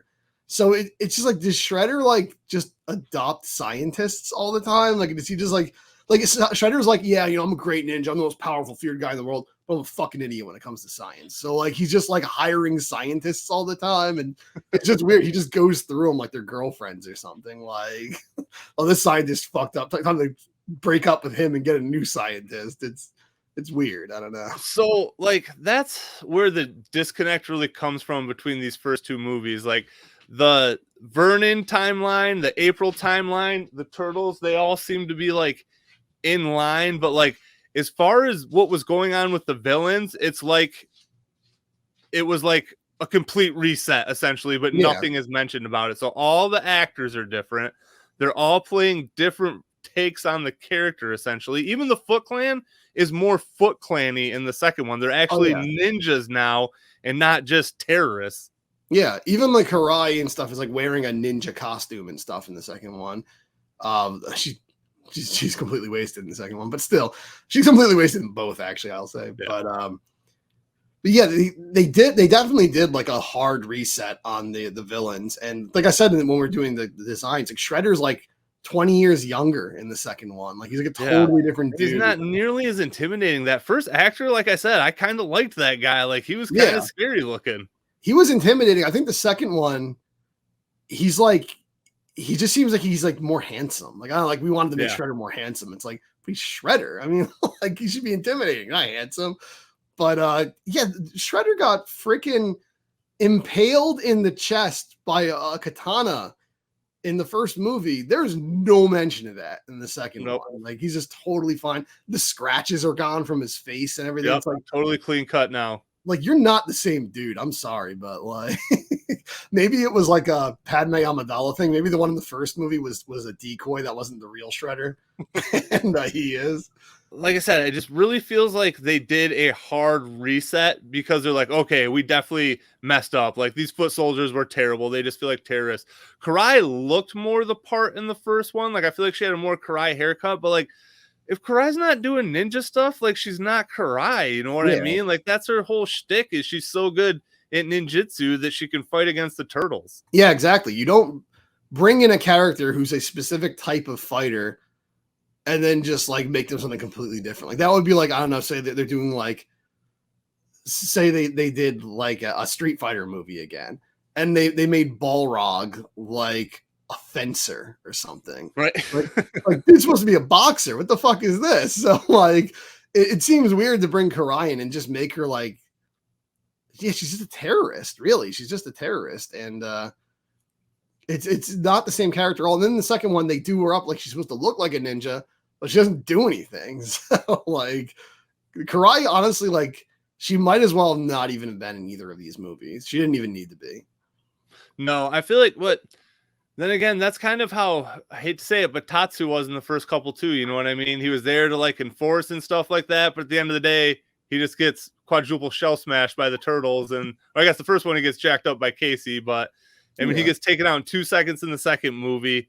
And I feel like that's how Karai is in this one. Like she doesn't really in the second one, she pulls out the sword anyway, but I mean she gets taken out by April and Vernon. Like, I mean, that's not Karai. Come on. I think you mentioned that in the last comparison video. Yeah, too.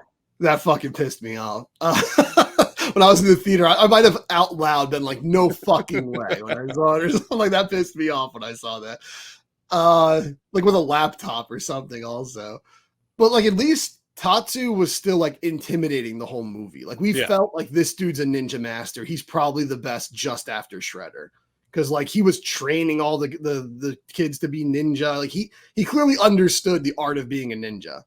And I mean the guy's a real martial artist. But like Karai, she didn't feel that intimidating. She didn't feel like that authoritative and stuff. Like she just kind of felt like she's a random girl who got bored in New York City and decided to become a terrorist. Like she didn't really feel like she didn't have that presence. And I feel like in the second one, they tried to give her that presence, but she came off like a mindless goon, like a grunt in the second one. I feel like she was a lot less relevant in the second one. Yeah.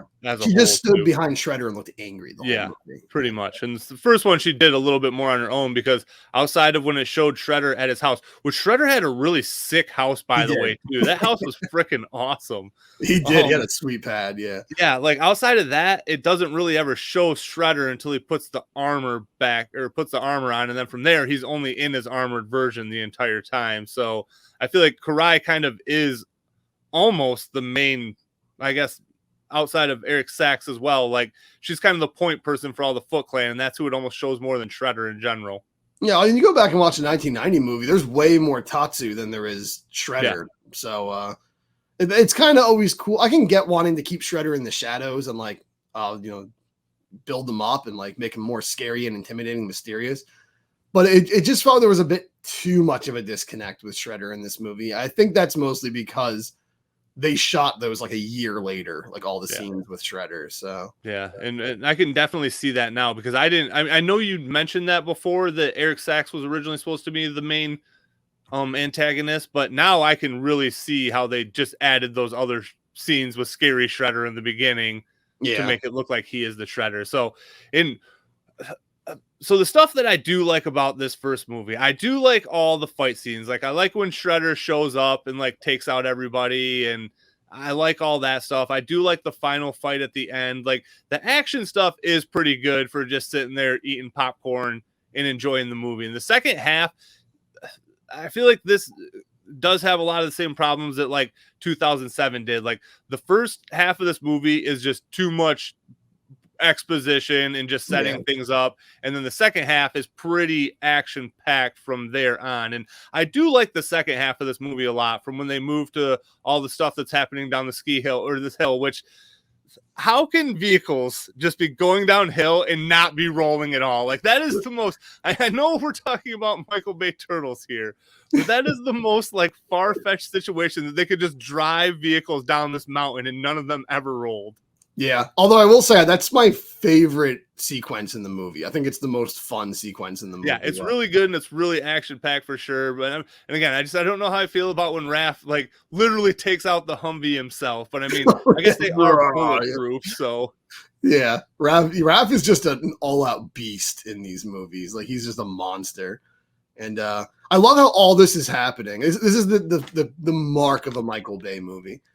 All this is happening, people dying, falling down, like all these cars driving down. It's like an avalanche. There's like cars exploding and shit, and like not ninjas, good gunmen everywhere.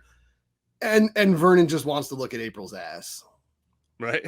She's like looking at the window. He's like, yeah, keep doing what you're doing. He's just staring at her ass. It's like, dude, come on. This isn't the time or place. Like, what the hell? But that, that only in a Michael Bay movie would that happen. But I agree. I like when all the crazy stuff is happening. I like when it feels like a Saturday morning cartoon, but most of the movie it doesn't. And I guess we have to talk about it at some point. We've gone a long way without talking about it. The origin story. What do you think of the origin story? Again, I feel like it's just kind of as generic as could be, with an even less like meaningful origin. Just like And so Mutant Mayhem, because it's like a comedy to me, like I found it funny. And this one, it just seems a little bit more like, I mean, just whatever, you know what I mean? Like I feel like it's just the lamest way to set up the origin story. So I don't know if I'm maybe cutting Mutant Mayhem a little bit more slack because it's a cartoon and it is a little bit more ridiculous over the top. And this one, like I felt like they wanted to be a little bit more serious, and it kind of takes a little bit of the I don't know, the lore out of it, I guess. Yeah, actually, another comparison to Mutant Mayhem, they get milked in this movie also. Yeah, exactly. Yep, I was going to say that. I totally forgot to bring that up. But yeah, it's very similar plot line to Mutant Mayhem. The part of the origin I'm talking about isn't so much the ninja book, which is fucking stupid, but the ninja book, or them like as little kids wanting to be New Yorkers. It's that April O'Neil basically invented the Teenage Mutant Ninja Turtles. They were her dad's like lab animals, like 4 turtles and a rat. She named them all. She made them like pizza, which don't feed fucking turtles pizza. By the way, that's something a lot of people think you can do. Turtles aren't mammals. They can't have dairy. If you give them cheese, they're going to fucking die. Like, don't do that. But yeah, she gives them pizza. She gives them names because, you know, every 5-year-old girl loves Renaissance artists. And like they're the reason, because he was doing tests on them. They're the reason they're mutants, is like her family. She's the one who puts them in the fucking sewers for safety. That's the funniest part. Is you'll be safe in the sewer. Here you go. You'll be safe in the dirtiest, most diseased part of New York City. Where all the shit that goes in this filthy place, you'll be safe down there. But yeah, she gives them their sewer lair. She gives them their love for pizza. She gives them their names. She puts them all together as a family. Her dad made them mutants. Like, and somehow they were in opposition to the Foot Clan. It's like they gave them their villains also. Like April and her dad gave the turtles their entire identity in that movie, outside of being ninjas. Yeah, so the thing that I just realized after watching this movie is I'm pretty sure the IDW run came out before 2014. I want to say it's been going since 2012. I could be wrong. That's the number that's in my head. And that's essentially what the origin story is for the Turtles, minus all the mystical reincarnation stuff. Like the Turtles and Splinter were in a lab with April. She named them. She did all the stuff. But then they just get reincarnated as the spirits of the Japanese people. So it's very similar to that. And I'm assuming that's where they got that idea from for the movie. And I never realized that until now. See, I remember hearing that when it came out, because I know they were out already, the IDW comics, because I remember people were saying that as a trivia fact, that like a lot of the backstory came from the IDW comics, but I didn't read them, so I didn't know just how much. But now that you're explaining it, it's like, oh wow, literally everything. Yeah, and I never really put that together until I watched the movies this time, because when I watched it in 2014, I wasn't really thinking about that. So yeah, but I know that was, I guess it just shows how many people weren't reading IDW, or at least didn't like IDW, because I remember that was one of the things that like united most Turtles fans. They fucking hated that aspect of the origin story. And I'm not gonna lie, I hate it too. I think it's pretty silly. I think like you said, a Mutant Mayhem, I already wasn't a huge fan, but it's like at least that's like a comedy. Like it's meant to just be funny. Whereas this is meant to be like, yeah, this is the new cool badass version of the Turtles. And the backstory is just so convenient and so rushed, and like a million coincidences and stuff. And I don't know, it doesn't work for me. Honestly, I think it's pretty dumb. Well, again, it makes sense too, because they clearly had a completely different origin story they wanted to go with. And then they're like, okay, we'll just rip off one that already exists, and then we don't have to worry about it. And they probably thought they were going to be a little bit more fan-pleasing than they were. Yeah, I think so. I think they thought like, okay, we salvaged it. Now we made something that Turtles fans will like. But it's like, nah, you didn't. But, so I feel like that's the perfect transition to the second movie, though, because like we were saying, like I feel like they literally just like took all the notes that everybody hated, and then they just like went over the top with it for the second movie. Like I feel like everything that was missing, like action, characters, like shtick from the tune line or shtick from the animated series, like that's what the entire second movie was. Oh, absolutely. The second movie is just, it's not even made for the kids. It's made for the parents who grew up loving the 87 cartoon show. Like it was, because we were the generations that were whining and bitching about the 2014 movie. Kids probably thought it was great. I mean, I remember seeing an interview for the cast of Mutant Mayhem, and one of them, I think the voice of Leonardo, was like, because they asked like, what version of the Turtles did you get into? And a lot of them were saying like, oh, the 2012 cartoon. He was like the Michael Bay movies. I thought those were the coolest things when I first saw him and stuff. Like that was his first Turtles. Like kids probably loved the 2014 one, but us old man babies who like love our childhood cartoon and want it represented properly, we were pissed off. So they were like, all right, you bunch of bastards, you bunch of, 30-something-year-old assholes. Here's your Turtles perfectly the way you wanted them. And I think a lot of people, it was too late. And a lot of people just, I hate to say it, like, I'm not saying you have to like it. Technically, it's not a good movie. But I think that's just a point where fan bases get too obsessive about something being exactly the way they want it. And like, yeah, you had Bebop and Rocksteady, you have Krang, you have the Technodrome, which I'll talk about all that. You have Baxter Stockman. The villains are more on point. It's more about the Turtles. You even have the fucking theme song at the end of the movie and everything.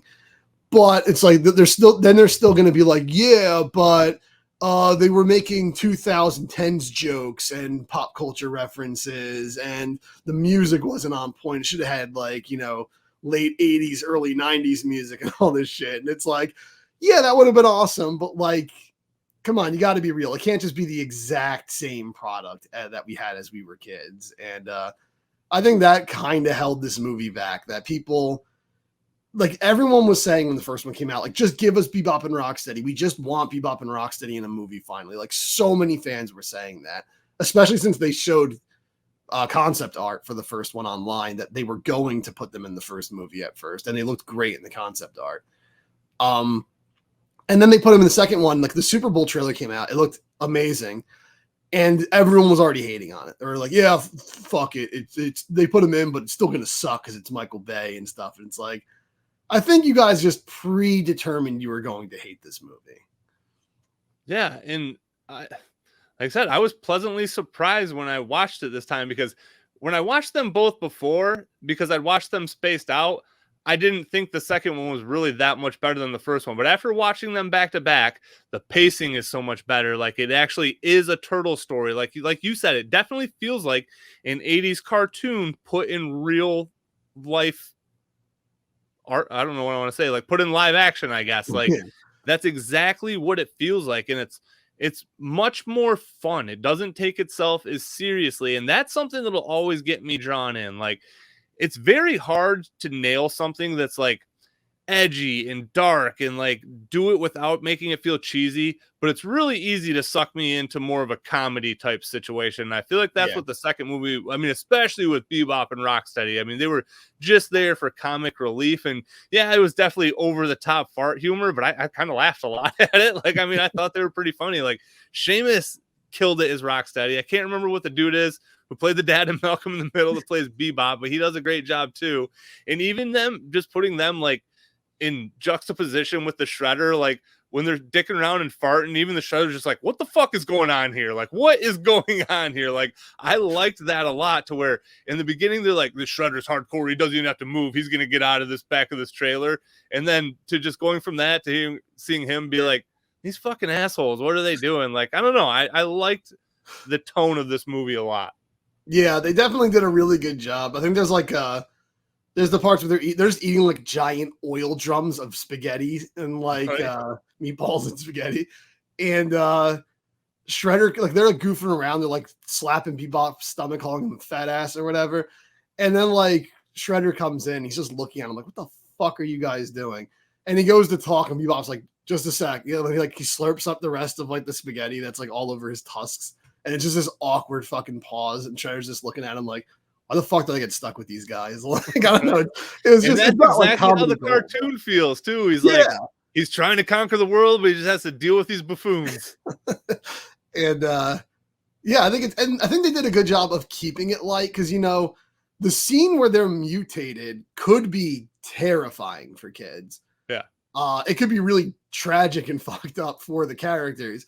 But they put in those lines where they're like, whoa, this feels amazing. And that they think it's cool that they're a rhino and a warthog now. So it's like, it takes what could have been like a horror story and just makes it like a fun, goofy Saturday morning cartoon story like that. Yeah. And that's why I feel like, again, Seamus and the dude that plays the dad's Malcolm in the Middle, I should have looked up his name, but like they did a very good job at just, even like when they were like gonna get serious and like fight with the turtles and stuff, they did a good job of like tensing it up too. You know what I mean? Like I feel like their range actually was pretty good on those characters, and that's what I like about Bebop and Rocksteady. Like they should be a threat. Like yeah, they're buffoons, but I mean he's a fucking rhino and a giant warthog. Like that's why I do like their IDW characters a lot, because they're still kind of goofy, but they're actually badasses in that one. And I really did like Bebop and Rocksteady a lot more than I remember liking them too.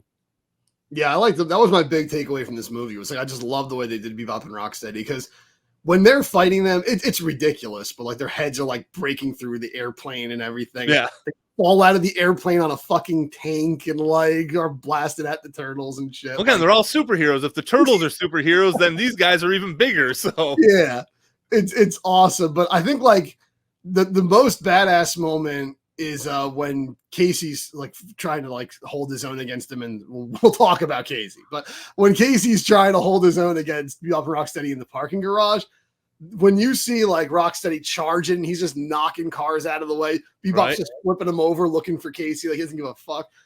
That just made them like, that was like when I saw that, my inner child was like, finally, they're badass. Yep.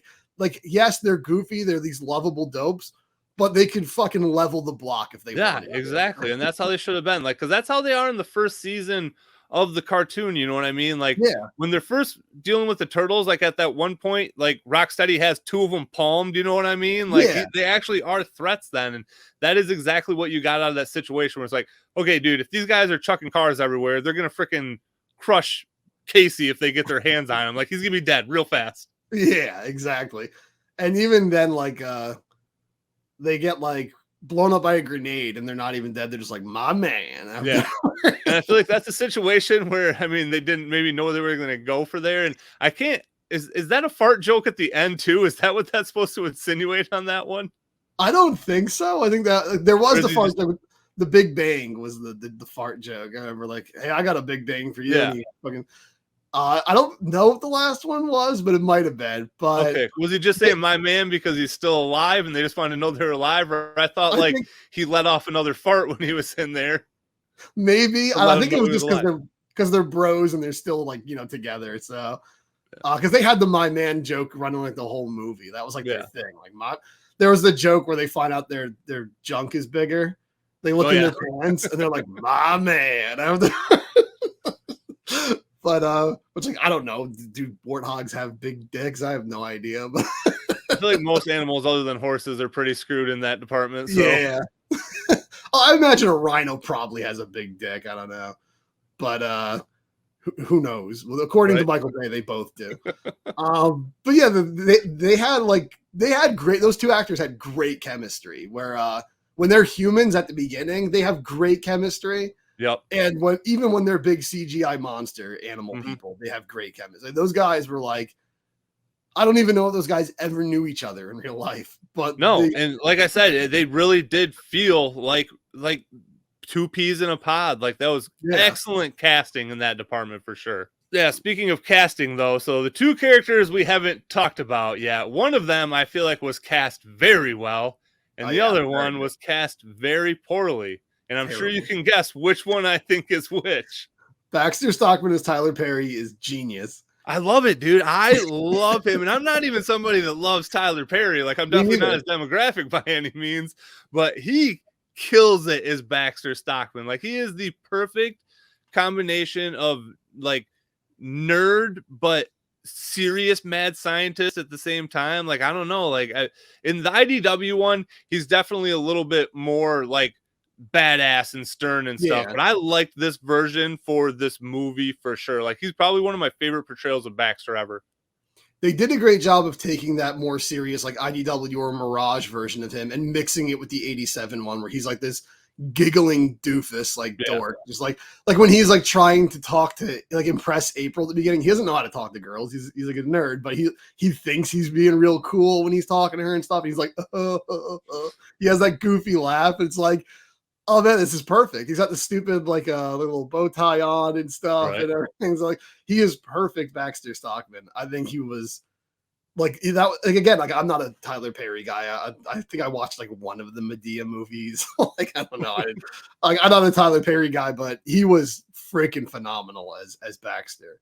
But that leads us to the one who was terribly done. Yeah, I'll let you take this away since he's your favorite character. I mean, like, I get that he was a cop. Cops can't have long hair. But I mean, there is just, give us something aesthetically that makes me feel like this is Casey Jones. Like it is worse than Megan Fox being cast as April. Like I think this is the worst casting of the entire 2 movies for sure. I think so. It's way worse than Megan Fox as April, I think. He's way too pretty. He looks like a Greek god. Yeah. Yeah, he's got like the buzzed head. Again, like I get he's a cop, but like you didn't have to make him a fucking cop. He never was originally. Right? So like I didn't get like he's not even like an ex-cop. Like they don't fire him. He's just on like, you know, like what do they leave call that? Or yeah. Leave. Yeah, he's on leave. Like, okay, like you're temporarily, you know, terminated, but he's gonna come back in like a week. So it's just, and then they just throw in like, oh, I like hockey. That's the way I take off my stress. And it's like, fuck you. Like you're trying to cover. Exactly. Like it's so just shoehorned in there. Like, yeah, like they're trying to cover their ass, but he wears the hockey mask for like, I know in the original movie, he wears it like twice. Actually, he wears it when he fights Raph at first, and then he wears it when he shows up at the burning apartment. Yep. Does he wear it at the end of the movie in the last brawl? I don't think so. I don't think he does either. Now that I think about it, because I think when he goes oops and he pulls like the lever, he's not wearing it. Like when he's giving the whole speech about like, you know, you think this or that down there, like he's just unmasked. So yeah.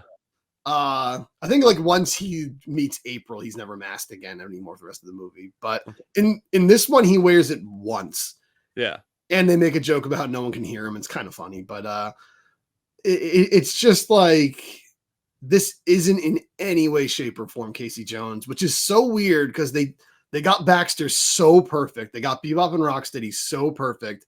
They even tried to course correct with Shredder and stuff, but like they're trying so hard to please the OG fans, and then they fuck up a beloved character this bad. Yeah, like it's just very forgettable, very underwhelming performance for one of the best Turtles allies, so it's definitely a huge bummer. And crap, I was gonna say something else off of that. I feel like I had to do with casting.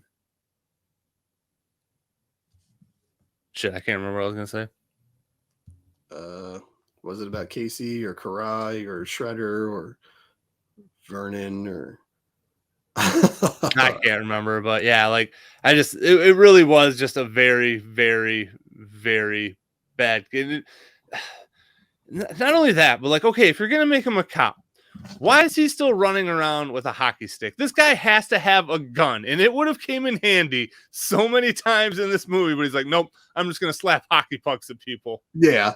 Not to mention if it was found out that you're on the police force and you're going around beating people with a hockey stick, you'd lose your fucking job immediately. Right. But yeah, it's actually a shame, speaking of casting, actually, that the one of the scenes that got cut was the cameo by Judith Hoag. She was going to be, at one point, she was going to be interviewing Megan Fox, and like she was going to be giving her job at the new Channel 6 News, like from the old network. Like she was going to offer her more to come work for Channel 6, and she was going to be her boss. They cut that? Yeah, they cut that out. And it's like, dude, I heard, the first time I watched it, I heard it was that she was going to be in there in a surprise appearance. The whole movie, I'm like, Who's Judith? I don't see Judith Hoag. Like, where the hell is she? And then it's like, I had to read online like the next day, like, oh, they cut her. And it's like, why would you cut Judith Hoag from the movie? In this one, was Kevin Eastman the pizza guy in the beginning? Yes. Yeah. Okay, Kevin. That's what I thought. Yeah. That was kept in. And you know, you have the little like 87 cartoon face of Donatello on the device that April has at the beginning. Like that, they kept in most of the little like Easter eggs and cameos, but Yeah. they got rid of Judith Hogan. It's like, oh, why would you do that? And so we've been shooting a lot of rainbows up this movie's ass. It's not perfect. It's like from a movie structure standpoint, it's a fucking mess. It's just like a kid's fever dream. That's exactly what it is. It's literally just like, okay, how much fan service can we possibly pack into a movie and still keep it somewhat coherent? Yeah. And even though I loved seeing him, I think the one aspect that really could have just been removed because the movie was too busy already and he's so rushed in the film is Krang. Yeah, and he's the big bad guy too, essentially. So, and it's really funny how the bad guys in this work, because you kind of start off with Baxter, and then once Baxter gets screwed over, you don't see him again. Then you have Shredder, and then once Krang screws him over, you don't see him again. He's just gone the rest of the movie. And then it comes down to Krang, who's kind of been underdeveloped this whole time. Like, you know, he's just this cosmic level threat, but outside of an exchange he has with Shredder early on, there's not really much Krang. That exchange is the most abrupt and rushed scene also. Like, I mean, it is just bam, here's a bunch of exposition now. Like, yeah. Shredder just wakes up in some like just appears in some other universe, Dimension X, I guess. And there's a fucking talking brain coming out of a fucking robot's stomach. And he's like not that weirded out. He's just like, oh, what does this guy have to say? It's like, dude, it's a fucking talking wad of gum. Like, come on. And yeah, he gives him all this exposition about like, oh, I got to bring the Technodrome to your world and all this stuff. And they just make a deal right there. It's like, you just made a deal with this fucking thing that you just met in another, like, you haven't even processed the fact you're in another dimension yet. And you're already making deals with things. Like, it happens so abruptly. And then he screws him over in 2 seconds. Like the first chance he has to screw him over, he freezes him and we don't see Shredder anymore. You know what's cool though? I don't know if it's hard to see, but when he has his collection of like frozen life forms, there's a Triceraton in there. Really? Yeah, cool. There's a frozen Triceraton in his collection. Some people said they thought they saw Usagi, but I never saw Usagi in there. As a whole, though, Krang's design, I didn't hate it. Like, I don't know if I necessarily love it, but I don't know. It was pretty good, I guess. Like, I'd call it probably like a B tier if I was ranking it. I think it's a good design. It basically looks like Krang. I think the thing is, it's not believable as live action. He's a little too cartoony looking, I think. Like, he probably just every inch of him is just like moving and writhing and wiggling all the time. It's like, and that's what he was like in the 87 cartoon, but in live action, it looks a little goofy. Like, it looks like a cartoon. And that's why I feel like if they would have just kept him in the cavity a little bit more, I don't know. I feel like I would have liked that a little bit more than how he was always like floating outside of it, basically. Which is so weird too, because I remember in that Super Bowl commercial, they showed the android body. And I remember for the action figure, the way the android body looked, it looked more like the original one. It had the peach like human skin on certain parts, on like the arms stuff. It had the full head, like the way he looked in the 87 cartoon. But then in the movie, he just has like a block of metal for a head or something. Like, yeah, he's very pinheaded for sure. Yeah, it looks like it's not finished. And it's like, why did you get rid of what looked awesome in the trailer and stuff? And I mean, like, the action figures were already like designed like that. So it was really weird that they changed that at the last second. Technodrome is very rushed. We don't actually get to get like the real Technodrome. Like, well, technically, you don't even see it fully assembled because right before it starts regressing anyway. So exactly, I think they were really saving that for part 3, because I remember in an interview, Tyler Perry said that weekend, like when it came out, he said like, I am going to become a fly in the next movie. And which I was like, oh, fuck, we came this close to seeing live action Baxter Fly. But so they were definitely planning, I think, like kind of how the show went. Now that Shredder's in the Technodrome and Krang's back in there and it's in Dimension X, they were going to kind of do what they did in the cartoon where Shredder and Krang are like bickering in Dimension X, trying to get back to Earth. And I think the third movie was going to involve like the Technodrome in full coming to Earth and wreaking havoc and all. But they never got to do that, which I do have to say, you know, it's not the greatest series of Turtles films by far, but I am a little disappointed we never got that full trilogy. I would have liked to see that third film.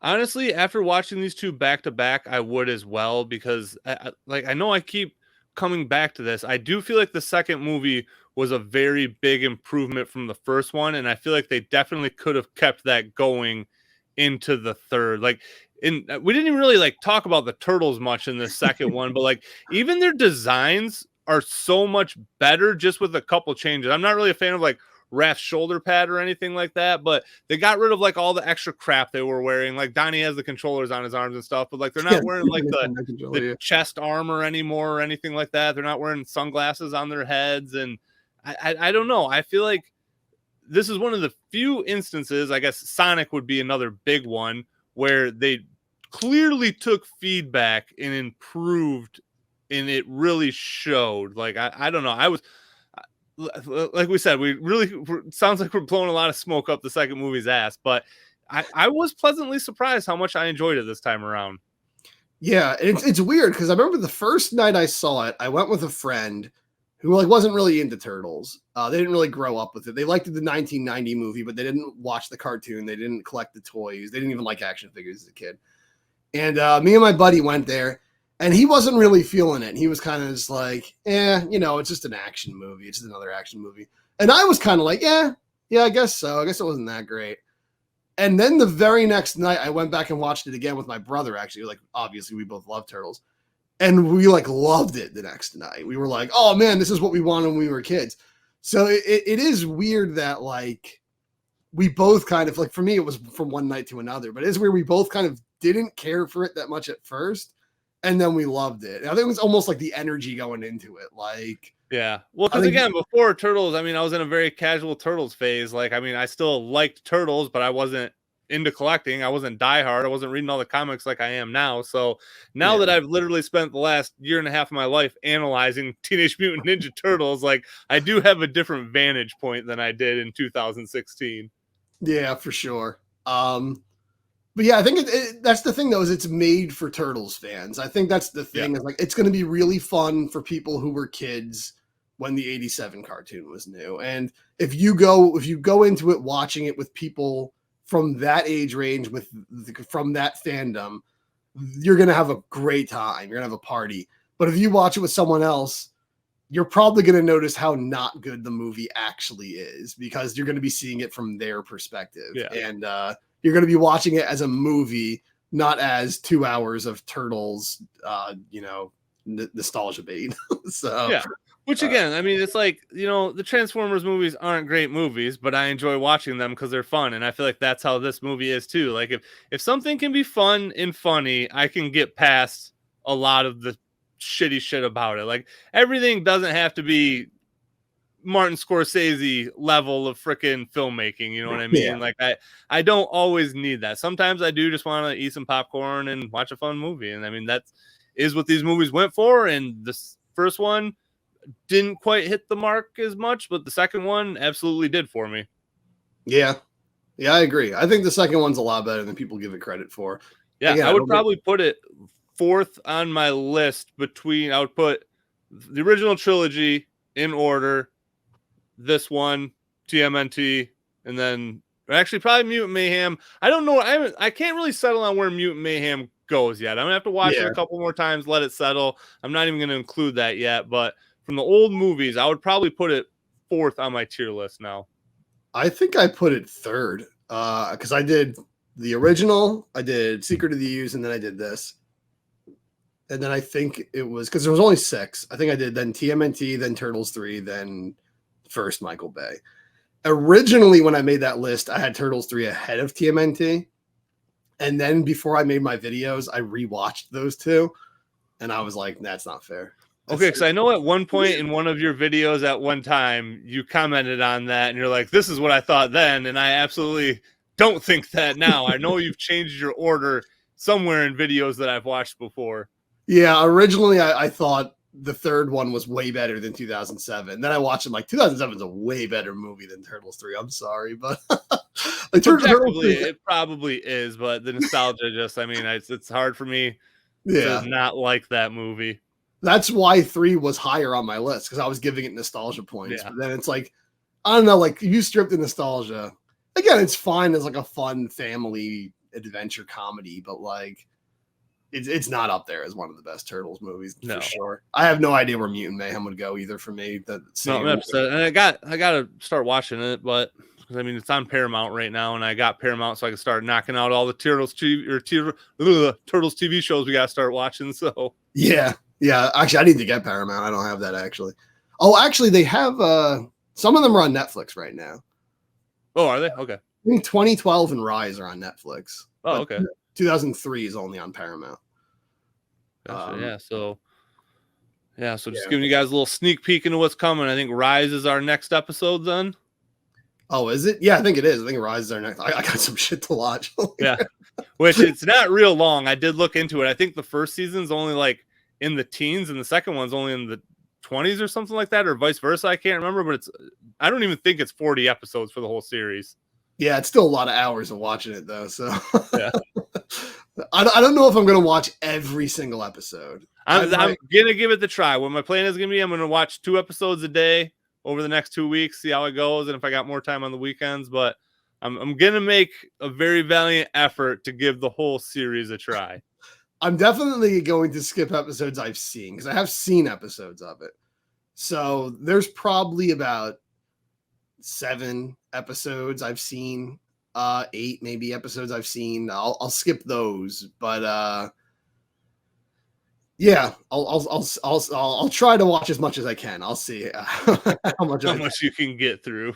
Definitely, if we're going through season 2 and we're finding we just can't watch every episode, we'll just skip to the big ones. Like just skip to the big story driven episodes. Yeah. Like look at an episode guide or something. But yeah, we're gonna be talking about Rise next. So we're gonna get 2. I mean, the Michael Bay movies aren't really recent anymore, but 2 more recent ones. I can't believe that first one's gonna be a decade old this summer. Makes me a little sick to think about. I still think of that as like the new shit. Like, oh, that's the new stuff. Oh man, it's gonna be a decade old. It's crazy. Yeah. But who would you have cast as Casey Jones?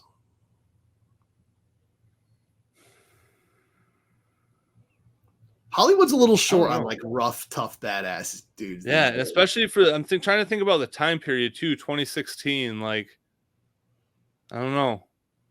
They're either like the same thing as Steve Amell, or like like all of the Marvel dudes. They're like too gorgeous to be Casey Jones. Yeah, but I can't think of like a real one. Freaking Elias Koteas is like. I mean, he was such a good casting. I feel like he can't be him now, but like. He was perfect. He was the best iteration of Casey ever. I mean, he is my definitive Casey. Like when I think of Casey, that is the Casey that I think of. Me too. That is the first thing that pops into my mind. To the point where like when I drew Casey's face for like the Turtle Talk videos, and I think actually when the artist did your logo for your channel, we drew like the 87 Casey, but we gave him the hair from the 1990 movies. So, well, that's actually my hair and my beard. I have a beard underneath too. Oh shit! I didn't even realize that. Yeah. Okay.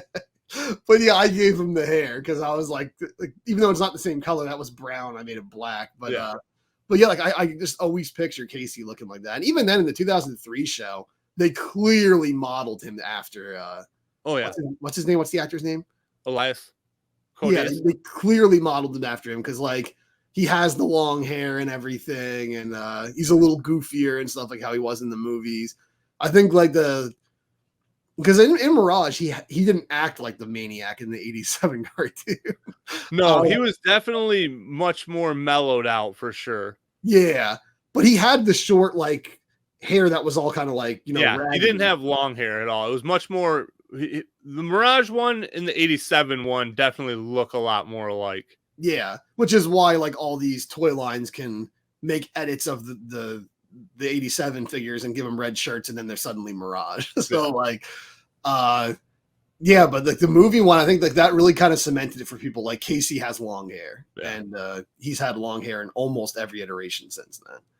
Yeah, definitely definitely the way I thought, and it has had no effect on my adult life whatsoever. So, what's our final?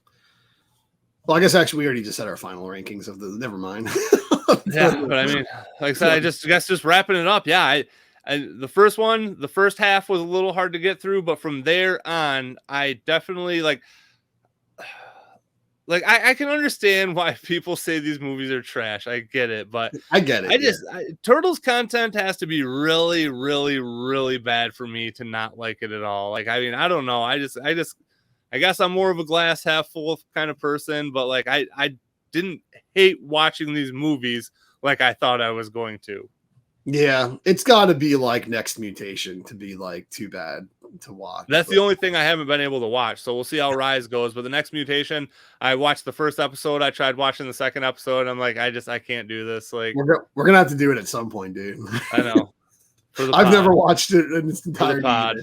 I can't, but I still want to do the Coming Out of Their Shells tour at some point. Yeah. That's an easy watch, but all right. Well, yeah, I think it's as far as like, I understand why it's the least popular, the least beloved. I shouldn't say least popular. The first one made a lot of money. The least beloved film iteration of the Turtles. I get it, and I don't think technically that they're good movies, but I think just as dumb popcorn flicks, they're fun. And definitely the second one is very fun if you're like an 80s or 90s Turtles kid. Absolutely agree. All right. We got to come up with a good like sign off. I feel like the I don't know. I feel like I just always like floundering out. There's no good way to end it. Like every time I listen to our podcast, which actually I noticed one of my belches is left in the last pod. Oh, did I miss one?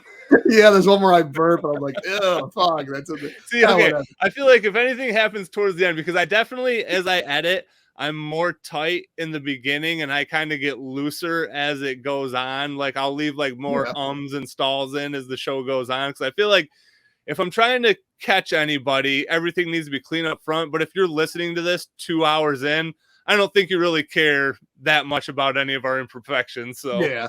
Oh, that happens for me too, especially if it's a real long video. I'm doing like an over-hour video, like one of my Turtle Talk videos. When I get near the end where I'm like ranking them, I think when I'm talking about PandaCon, I like clear my throat and repeat what I said like 3 times at one point. I completely messed out when I was editing. So like, because it's near the end of the video, you're just like, oh fuck, man, I just want to go to bed. You're just like finishing the editing. Like, what was that? Yeah, we gotta get a good sign off because like every time I listen to our podcast, it always ends where we're just like, well, yeah. All right, bye. Nope, that's the way I like it, man. I want to keep it weird and awkward at the end. Unless if you can figure out something good, that's fine. But I think it needs to be weird and awkward every time. All right, well. We just don't know how to stop talking about turtles. Everyone get back to your weird and awkward lives. That's right. Till next time. All right. Peace. Peace.